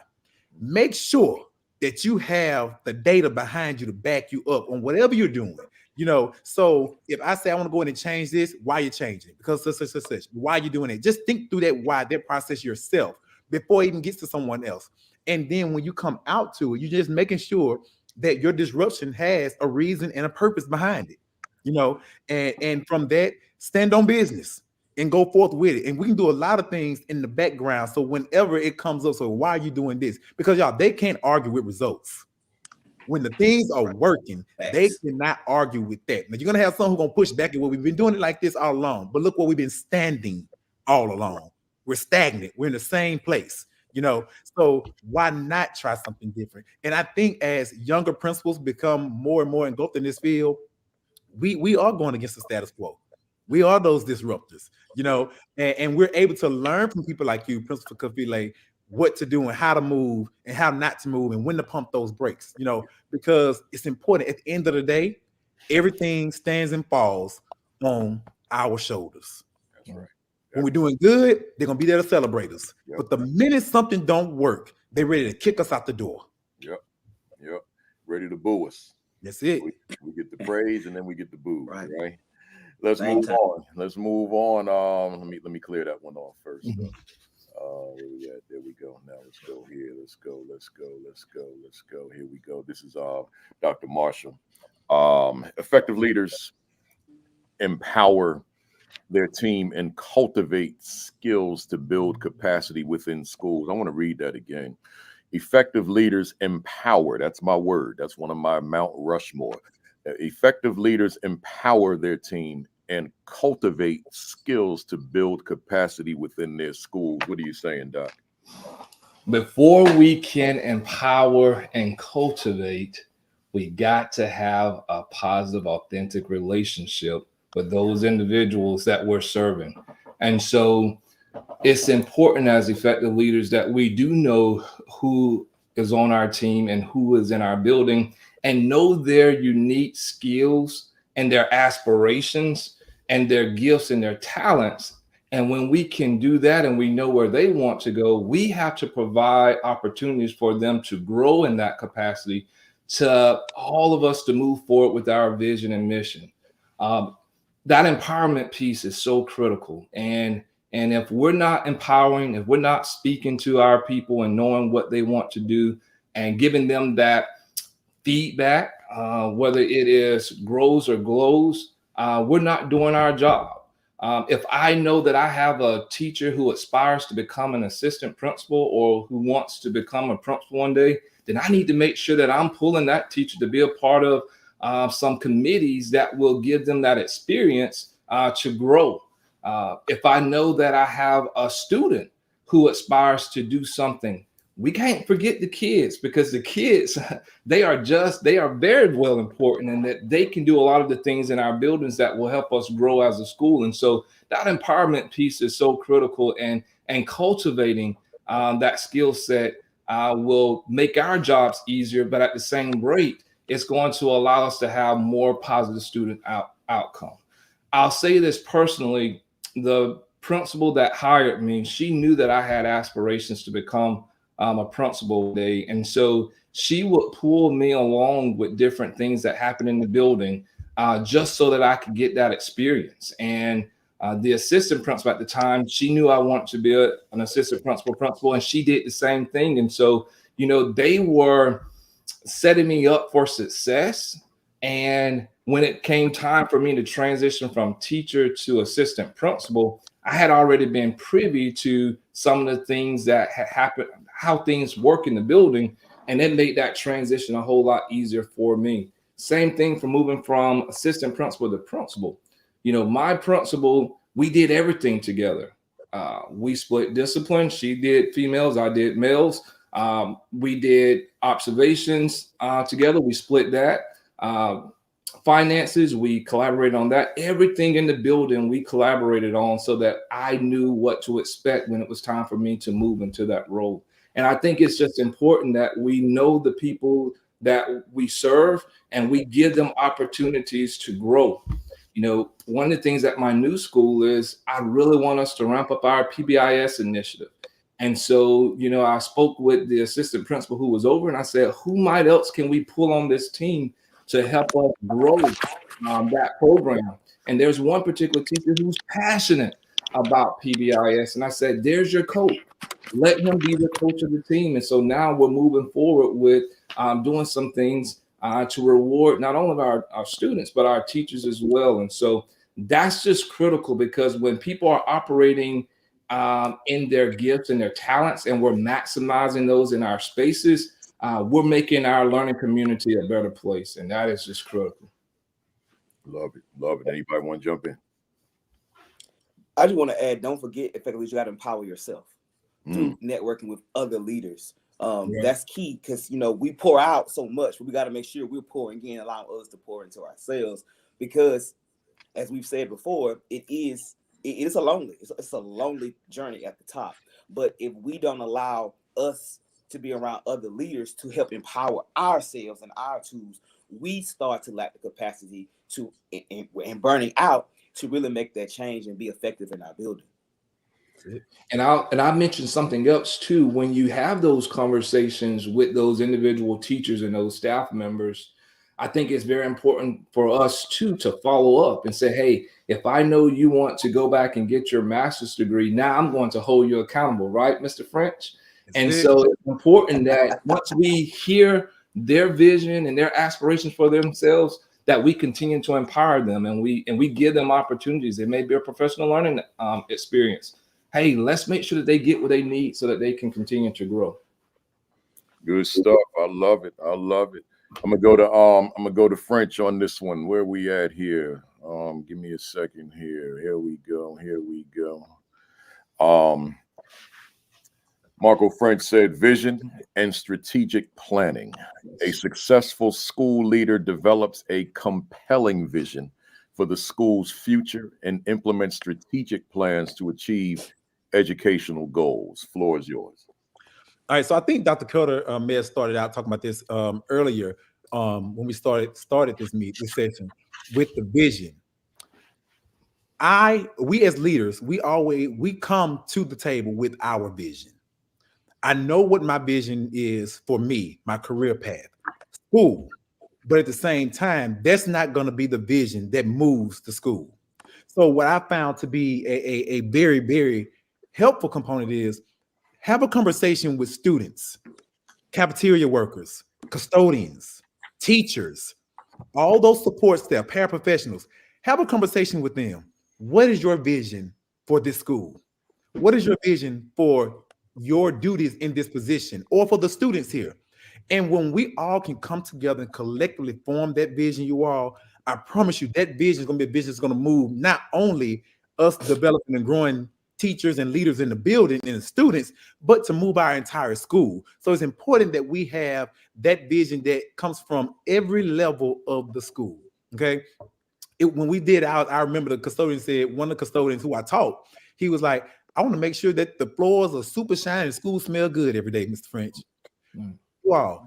Some people laughed, but I said, you all know how important that is, because if the school don't smell good and these floor, I can't see these brown eyes in that floor, I don't want to be in the building. There you go. Because he wants to make sure that we have a home to come to, the school, yes, a home to come to where we feel comfortable and safe, and our students feel comfortable and safe, because they may not have a good smelling or shiny floors at home. So that's something about that piece. And then when you think about the strategic plans to achieve educational goals, that goes far beyond than just what we're doing to make sure that we meet state assessment requirements. Okay. We want to make sure that we have that compelling vision, that we have plans for student achievement. Not only us, the kids need to have a plan themselves. And if a child cannot speak to their own data or what they're doing in school, we have a problem. So when we empower those kids to be able to talk about their work themselves, that helps the teacher on the teaching side. Because many students say, Mr. French, I know I struggle with multiplication, but this is what I'm going to do. So as a teacher, I know how to plan for Marco as well. So when we have those strategic ways of doing it, a lot of people think the strategic planning, oh, that's so hard, and I got to use all these big words and go and look up everybody else. No, you don't. How are you going to strategically move the students and the people in your building? How are you going to move your building, your community? Because, y'all, it's not just about us moving our school.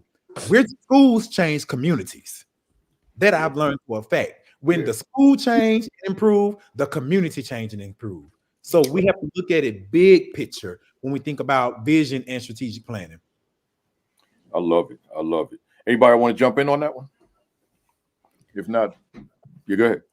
I would say when we think about, because we talked about the big picture, but when we look at that strategic plan and when we're building our teams to help monitor and enforce that strategic plan, we have to be very intentional about who we're selecting. And when we select those individuals, we got to know that when they get on that team or when they serve in on that subcommittee, that we intentionally place this person there because he or she has a great skill set that's going to help us move ourselves forward. And so, you know, one of the things that I did at my former school with our leadership team is with our school improvement plan, because we got to face it, there are certain obligations that we have to do for accountability purposes. I made sure that we set up subcommittees for our 4 goals, and those people who were were on those subcommittees, we intentionally selected them because of their skill set in the building.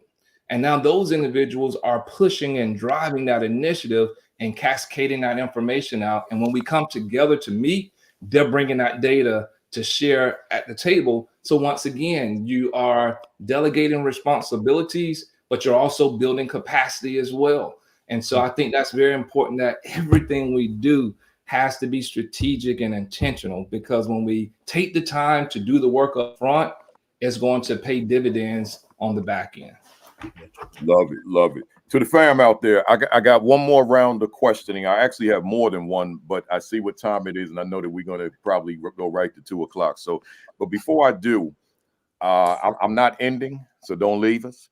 But I want to make sure that you have the contact information of all 3 of my guests, because all of them are presenters in addition to the work that they do, that they're representing today. So let me start with Marco French. How do they reach you, Marco? All right, on Twitter, or now X, MD French 01, Facebook, Marco French, Instagram, _bowtie_principal, and on LinkedIn, Marco French. So reach out for me in any of those things. Email marco@marcofrench.org. And we'll do this again at the end, but I just wanted to make sure that you got that. Let me go to Dr. Marshall. On Twitter, or like he said, down X, at JL Marshall. That's JLMARSHALL 2010. I am on LinkedIn, Johnny Marshall, and you can email me at jmarshallconsulting@gmail.com. So that is JayMarshallconsulting@gmail.com. And if you miss any of that, again, we'll do it again at the end, and then you can always rewind the video on YouTube, right? Dr. Cutter. I am on X, Twitter, and Instagram. It's me, Dr. Brian C.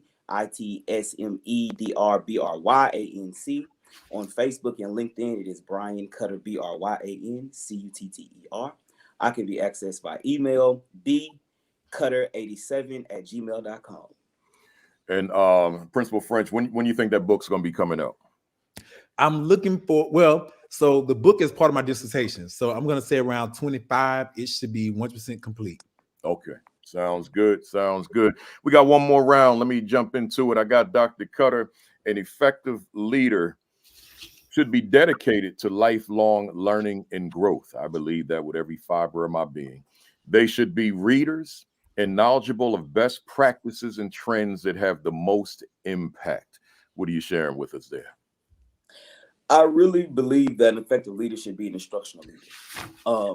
Identifying that, like I said early on, that they have weaknesses, and we continue to harness our toolbox with resources and reading new things, going to new professional development opportunities, but also leading that instruction in our building, talking the talk, letting them know what research says, modeling best practices, holding those professional networks and those PLCs with your people in your building, outside of your building, and connecting.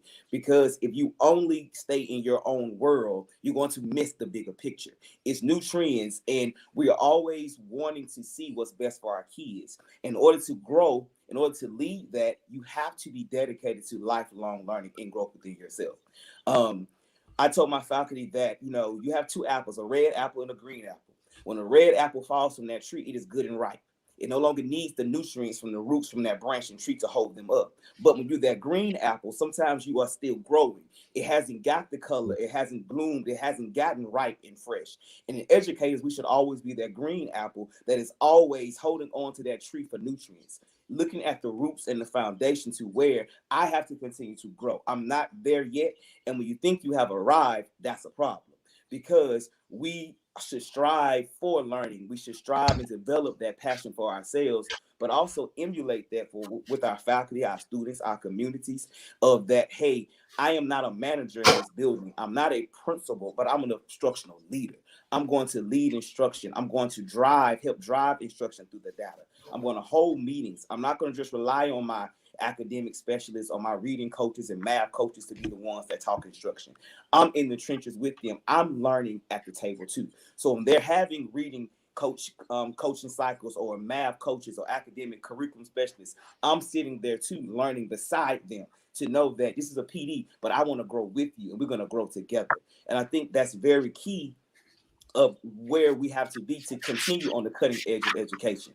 Because if we don't continue to search best practices and have our network of other educators and looking at other conference opportunities and other organizations and affiliations that can stretch us and grow, we're doing ourselves a disservice, as well as our organization and our schools, because we don't know it all. Like for me, for example, I was a music teacher. That was my background first. So I had to identify music and general ed curriculum is totally different. So I got to be willing to dive deep into say, hey, I don't want to be the master of this, but I still want to be knowledgeable of what it is, so I can speak on it. And when I go in the classroom, I can see what good instruction looks like. I can see what good pedagogy is. I can communicate to my stakeholders of where we're going and to help develop that vision of where we have to be. So in order to be effective, I really believe that you have to have that passion and dedication for growth and learning, unwielding and undenying consistently throughout. That's it. That's good. Mm-hmm. You're muted. You're mute. You're muted. Talking to my wife when she left here, man, making sure y'all don't hear nothing I say to her. We got to turn it back on.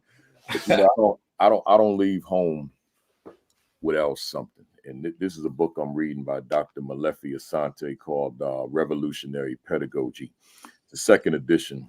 And I don't know how long it's going to take me because I doze off on those planes, but I make sure that I still have something, because I've got to learn. I've got to grow. People look to me in terms of the kind of presentations that I do, but I can't do everything based on old information that I've just accumulated over the years. I got to stay current with the times. So to just piggyback on you, Dr. Cutter, saying to the fam out there, I'm always talking to the fam. Y'all see that. Fam, make sure you're reading something, right? I know your schedules. I lived it. So I know you're not reading volumes and volumes of books during the school year. I get that. But make sure you're reading something, even if you got to carve out like 15 minutes. 15 minutes out of the day, let me just read something, but something that's pertinent to your work. Now, in the name of self-care, then maybe you may carve out an additional 15 minutes to read something that you just enjoy reading, right? This is not my recreational reading by any stretch of the imagination. This is the reading to keep me informed. But then the recreational reading where I can just take it down. Like when I'm on the treadmill and the fam, you know, those of you who are regulars, you know this. When I'm on the treadmill, I am not listening to anything education, because that will bore me out of my mind. I need something that's very relaxing while I get through these treacherous 3 miles on the treadmill, because I don't enjoy the treadmill. I don't enjoy any exercise. I do it because I have to do it to live, since I had the heart attack. So if I'm on the treadmill, I'm guaranteed I'm listening to a sports podcast or an entertainment podcast. Right, that's because that's relaxing. It's not. It has no relevance to my practice and outside of just the parallels. But it's just something I can relax from. So I'm saying to y'all, make sure you're reading. But in this case, read something that speaks to your work. It keeps you current, as opposed to just reading anything. Good stuff. Anybody else want to jump in on that one? If not, I'm gonna move on. Let me get that question up here. There we go. I skipped numbers, y'all. Don't worry about it. Dr. Marshall, effective leaders hold high expectations for all while fostering positive, authentic relationships. Go ahead, Doc. Dr. King once stated this: the function of education is to teach one to think intensively and to think critically. He didn't stop there. He said intelligence plus character. That is the goal of good education or true education. And I believe as a leader, we must hold high expectations, starting with self and for everyone else that's in that building, because our scholars' future, their livelihood, their destiny depend upon it. Specifically for my scholars, they hear me say every morning, exceed expectations academically and exceed expectations behaviorally, because they can be the most intelligent scholar in the world, but if we're not developing that character, if we don't have trustworthiness, grit, resiliency, honesty, character, then we know for a fact doors will be closed in their faces. And so to our teachers and our faculty and staff, what does that look like for you? I want you to be the best dynamic, student-centered, equity-based teacher that you could possibly be. And you can't do that if you're not building positive, authentic relationships with the scholars that have been entrusted in your classrooms. What does that look like? That means that you got to know them, and your instruction has to be geared towards who they are. They need to see themselves in those lessons. They need to be empowered through your lessons. And that changes from semester to semester because you're getting a new crop of kids. And do not tell me that they can't exceed expectations with you not providing the care and support they need to be successful. Life and death lies in the power of the tongue. And Principal Kafele, you state this all the time. I am what? The number one determinant in the success or failure of my students. We cannot change the background they come from, what they were born into. We can't change, some of their disabilities. But what we do have influence on is when they walk into our buildings and walk into our classrooms, we have the power to influence them. And we have story after story after story of scholars who have been dealt a bad hand, but were inspired by an educator, and now they're doing phenomenal things. And so we have to hold high expectations, exceed expectations, set the goals high, but at the same time, make them attainable, but provide the care, the support, and the resources needed for those students to get there. I'll give you one example. I just transitioned to a new school in October of 2023. So that has been an experience in itself, transition midway. First 9 weeks, honor roll was 33% of the student body made honor roll. I say, great job. But we need to set a goal. Y'all, we can do better. And so, of course, we want to incrementally grow. I said, guys, I want us to obtain 40% of the student body to make honor roll this second 9 weeks. I just got my data back on Friday. 39% of the scholars made honor roll for the second 9 weeks. That's a 6% increase, about 200 kids increased on honor roll. That's not exceeding expectations. I did something that has never been done before. The first 9-week honor roll list, I blew them up. We had them blown up and posted on the walls in the hallway. Students were coming by. Oh my God, there's my name. Can I take a picture? I'm saying 40%. Are you going to be on my list? Scholars telling me in the hallways, I'm going to be on your list. I'm going to be on your list. Yeah. I already got them. And so this next 9 weeks, we're going to increase that to a higher percentage. And so students will exceed those expectations if they know that you're going to hold them accountable and if you provide that care, support, and motivation to do so. And so exceed expectations. Those are the two choices I give them every day, and I say choose wisely. I love it. I love it. I love it. Anybody want to jump in? I'm gonna jump in with that, you all. When you say something enough, it becomes a part of you, you know. Yeah. So, and I think about you, Principal Kafele, whenever you say I am, and the energy you speak with it, that you speak behind it. So every morning during our announcements, and I remember you spoke once before and you said it's so important that the students in the school hear from the principal for the announcements in the morning. Mm-hmm. And I took that to heart because I usually have my counselor do it, but now I do it with a different set of students because I feel as equally it's important that those students hear from their counterparts. And every morning we end the session with Queensboro Leadership Academy, where excellence is expected. It's expected. We have a plan in place, and I tell the kids every day, yes, we have a plan, we have goals, but how are you going to work the plan? We have a roadmap, but I need you to make sure you're putting yourself in there so that you can work the plan to get to the successful part that you say you want to be in. And just like you, Dr. Marshall, when we set these small goals and they achieve them, look, it's a celebration. Absolutely. 2% more of the kids are now on the road. It's a celebration, you all, for the demographic of kids that probably all of us serve. That celebration is the next motivation piece to push them on to the next 2 or 3 more points. So we celebrate those quick wins. And when you think about the influence, you all, on different shirts that I have and the shirts that the students wear, there's always something about our school on the back of it. Queensboro, on the road to success. When others read that, not just for the people in the building who see it and hear it, but for people out in the streets who already have our school labeled and stereotyped a certain way, when they read those things and they see it enough, and somebody talks, have you heard about the school Queensboro? Oh yeah, it's a great school. They've never been on our campus, but they read the back of some shirt that was motivating our school. So now that has become of their spirit or their thought, their mind process of the school. But again, it's more than just speaking it, but we have to work the plan as well. Celebrate those quick wins along the way for those boys and girls and for the staff, because those celebrations lead to the next motivational piece for them moving forward. I'm with you, man. That word celebration, it matters. And however we go about it, just saying to somebody, I see you, is a celebration. Celebration. Right? It just, I hear you, is a celebration. It's an acknowledgement. Mm-hmm. But as I was listening to both you and Dr. Marshall, how we position ourselves in their space matters. Because see, if you and I matter, then our words matter.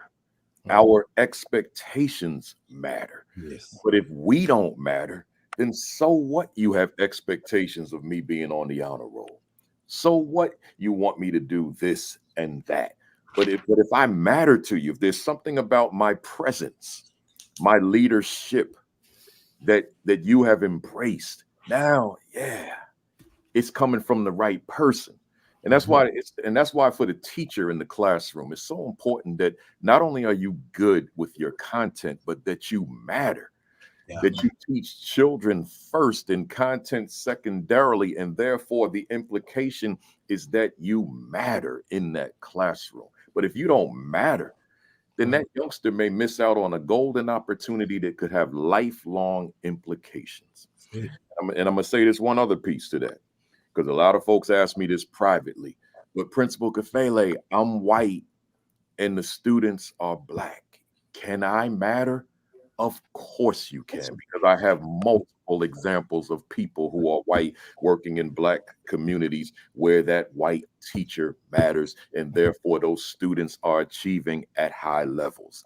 So with that, I'm going to say, yes, I want you to be culturally responsive. Yes, I want you to be culturally relevant. But yes, because you're white, you can still matter in the eyes of that black student, right? But that's got to be a priority, that I'm going to position myself in a way that I matter, because if I matter, my words matter, my expectations matter. I just, that's just from what you all said, man. That's powerful stuff. That's powerful stuff. I got one more, and then we go to our rapid fire. This is, let me put that one up on the screen. Where are we at? Number 9. Here we go. We got Principal French. He said, decision making and problem solving. School leaders must navigate challenges, make tough decisions, and adapt to changing circumstances for the benefit of the school community. But then he added, I couldn't fit it on the screen, it's all about the boys and girls. It's all yours. Man, when you think about everything we've talked about today, even from the leadership aspect, everything funnels back around to the boys and the girls in the building. Everything. The way we build relationships with staff, the way we communicate, the way we set visions, the way we make decisions, it all goes back to the boys and the girls in the building.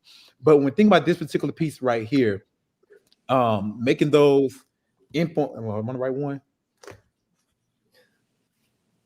I lost some place. I'm trying to follow along with the book that I wrote down. So we don't decision making. Was that it, Dr. Kafele? That's all. Oh, let me put that back up for you. I'm sorry.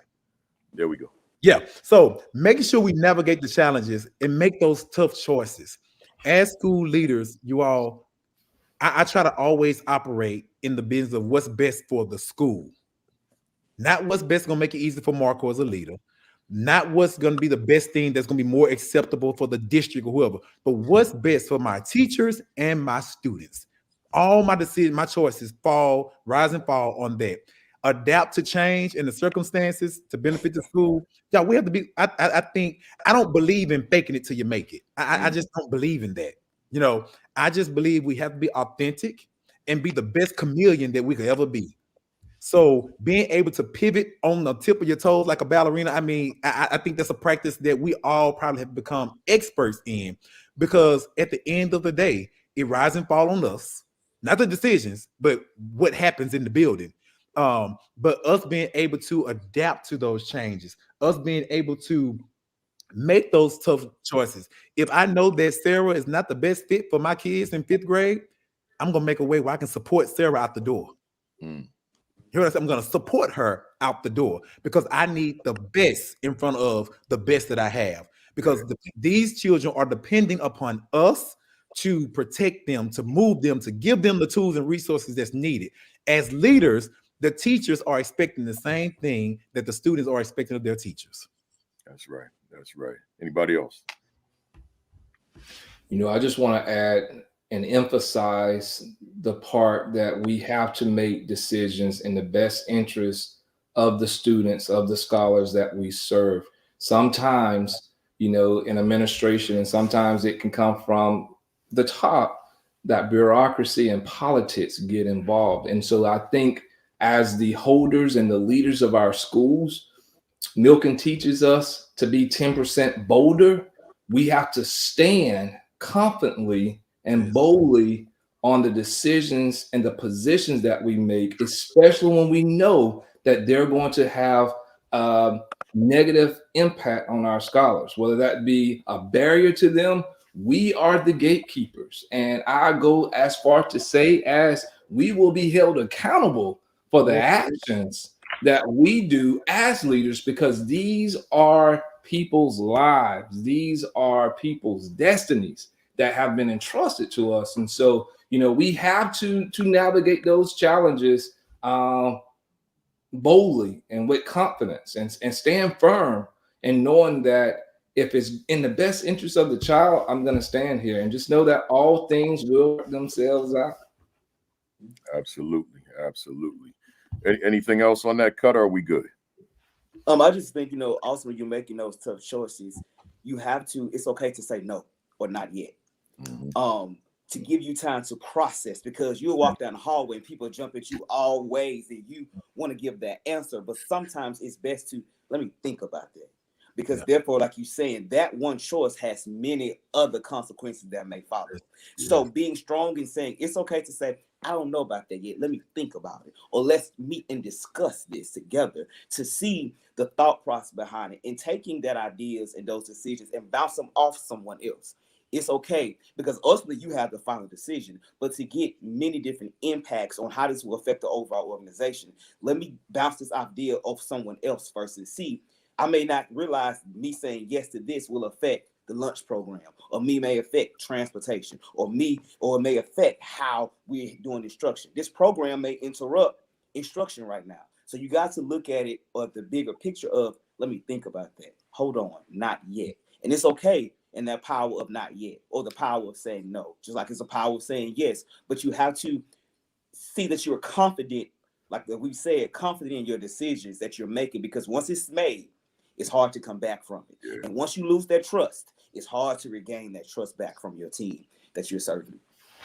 And one thing I have also learned, it's okay to say, I don't know. Right. But let me get back to you on it, because they're going to respect the fact we don't know it. We have not arrived yet. It's okay to say, I don't know, but let me go and find out. You know, that they're going, that's vulnerability within itself. They're going to, oh man, he was able to say he did not know, but he's going to go research and find out. And when I come back, I promise you, I'm coming back with a plan. Look, let's sit down. This is the question you had. I didn't know it, but I got this now. And what do you think about it? What's your take on this? That's it. I'm looking at these comments while I listen to y'all, man. It's keep it coming, folks. Look here, y'all. Let's we came to the end of that portion, but we got the BAM impact questions. These are my rapid fire questions, where I ask you a question, you give me a 1 sentence or 1 word answer. If you find yourself starting to insert commas, it's too long, right? So just we all in trouble. And I cut you off. We all in trouble. Yeah. So we go 777. The last one I'm gonna ask all 3 of you. So here we go, Dr. Cutter. Is education on the right path for underserved children today? No. Can true equity occur in America's schools for Black, brown, and other underserved students? Yes. Does Dr. Brian Cutter's work contribute to the progress we desperately need? Yes. If you could do a reset on your life, would your line of work be different or the same? The same. Why do you continue to do this work in the first place? My love. What fires you up within the work that you do? The smiles, the thank yous, and appreciation from my students, my parents, and my teachers. And what is it about this work that you absolutely love? Having a lasting impact on the trajectory of children's lives. Dr. Miller, what do you dislike about the work you do? Bureaucracy and politics that create barriers for our scholars in our schools. What has been your greatest victory in this work thus far? Witnessing dreams become realities for people I serve. What has been your greatest mistake in this work thus far? That's a tough one. I don't have one right now, Doc. Okay. Are you proud of your first year as an assistant principal? I am extremely proud because I was under phenomenal leadership. Are you proud of your first year as a principal? Absolutely. I was principal 2020 when the pandemic happened, and we survived and we continued our trend of excellence. Who inspires you in your work? My tribe. So that's a combination of family, wife, my students, my faculty and staff, and my network of people that I associate with in multiple networks. Principal French, what are you reading right now? Book, blog, article, tweet, anything? Book would be The Learner of Higher Education. What book would you recommend for our viewers this afternoon? Oh man, any book that Principal Kafele has written, you all the ones we talked about today, is here. And if I can't insert this real quick, your books as well as these these videos are part of my professional development for all my staff. Wow. So I have 2 that are going through leadership to get their leadership certification, and they're using your videos as a component for them to receive that certification. Wow. I'm honored, man. You blessing me. You blessing me. Thank you for that. Thank you. What do you want to accomplish that you haven't accomplished yet? To open my very own school. Mm. I open my own school. Are you satisfied with where you are professionally right now? I'm not. What could you say to a viewer out there who continues to face closed doors? I had a closed door once before, and I'm trying not to tear up. But what I'm going to say is knock them down. Go straight through it and knock it down. I'm at the point in my life right now, there are no barriers. Yeah, I love it. I love it. What could you say to a viewer out there who's lost their fire? Get in that one place and find that one thing that lights you up, that makes you smile, that gets you out the bed each morning, and go hard in it. Find that one thing again. Get back to who you are and what you love. Love it. Love it. And if Principal Marco French was a word in a dictionary, what would be your definition? Perseverance would be my word. And the man that never stops. He never quit, never gave up, never will. Love it. Dr. Cutter, if Dr. Brian Cutter was a word in a dictionary, what would be your definition? Dedicated and passionate. And Dr. Johnny Marshall, if Dr. Johnny Marshall was a word in a dictionary, what would be your definition? Empowerment and servant. Love it. Man, let me tell y'all something, man. This was phenomenal. I loved it. I enjoyed it. But let me go to the family out there. To the fam out there, you already know what we do. If you found it as to be as amazing as I did, then give us those emojis right now, please. Some of you already started, and that's a good thing. Always a good thing. Give us those emojis if you found it enlightening, if you found it beneficial, if you found it that it added value, if you found that it resonated with you. Just give us those emojis and let us know. That's the way we applaud. And then those of you who are first timers, then that's the way we applaud our guests. So just give us some of your emojis as well. And that's how we let our guests know that that we appreciated them spending a couple of hours here at the AP and New Principals Academy, right? Let us know. And let me get my emoji while you guys are sending yours, and I see them coming. Mine is a Louisville Slugger.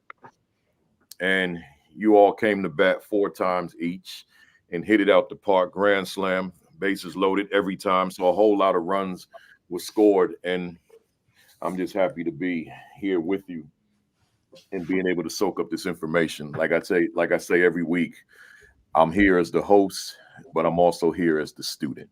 So I don't know it all. I don't pretend to. I learn from my guests. So I learn from each of you. And I watch these videos over. I take notes and all that kind of stuff. And that's how I grow. So I see all that. I see all those emojis, y'all. Good stuff. Good stuff. Keep them coming. Keep them coming. And while we do, let them know one more time. Principal French, how do they reach you? On X, MD French 01, like medical doctor French 01, Facebook, Marco French, Instagram, _Principal, LinkedIn, Marco French, email, marco@marcofrench.org. Yes, sir. Dr. Johnny Marshall, how do they reach you? Twitter X JL Marshall. That's JL at JLMARSHALL 2010. So that's JL Marshall 2010, the year I started teaching. On LinkedIn, Johnny Marshall. Email jmarshallconsulting@gmail.com. That's JayMarshallconsulting@gmail.com.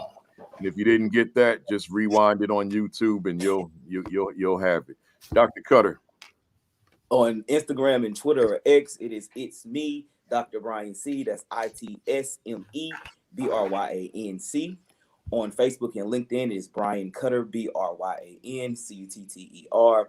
And on email is bcutter87@gmail.com. Excellent, excellent. Appreciate it. Hey, folks, again, I appreciate you being here. Before you leave for the day, let me give you the rundown for next week.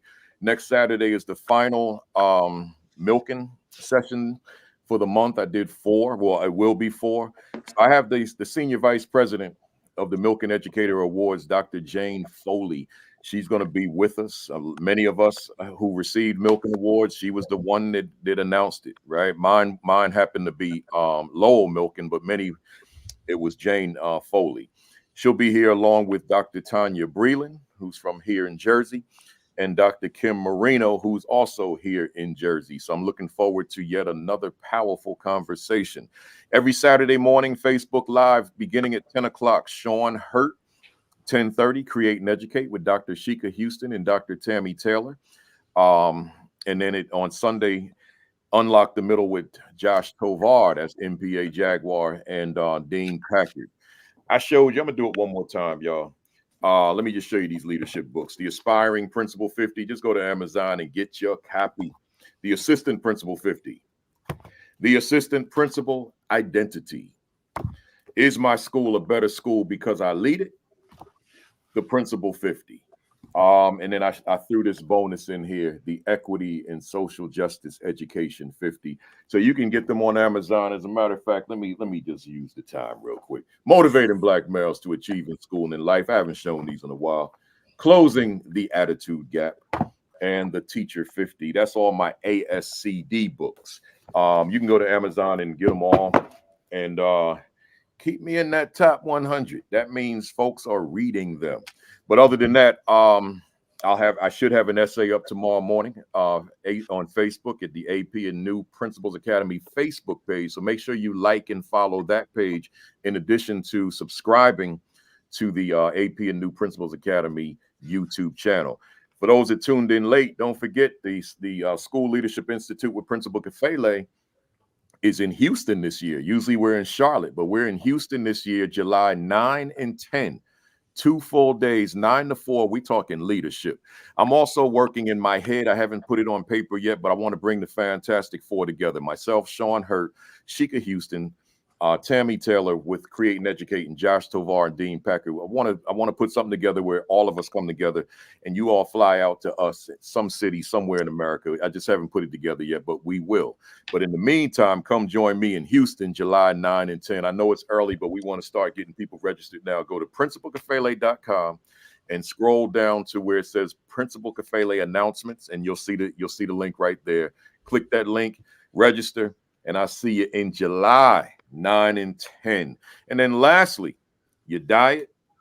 Make sure you're doing what you're supposed to be doing. A lot of people, man, they see me, they say, man, Kafele, man, you look good, man. I say, yeah, man. Well, all them hours that you don't see me. So you see me here, you see me and out here in the world, but you don't see me on that treadmill, man.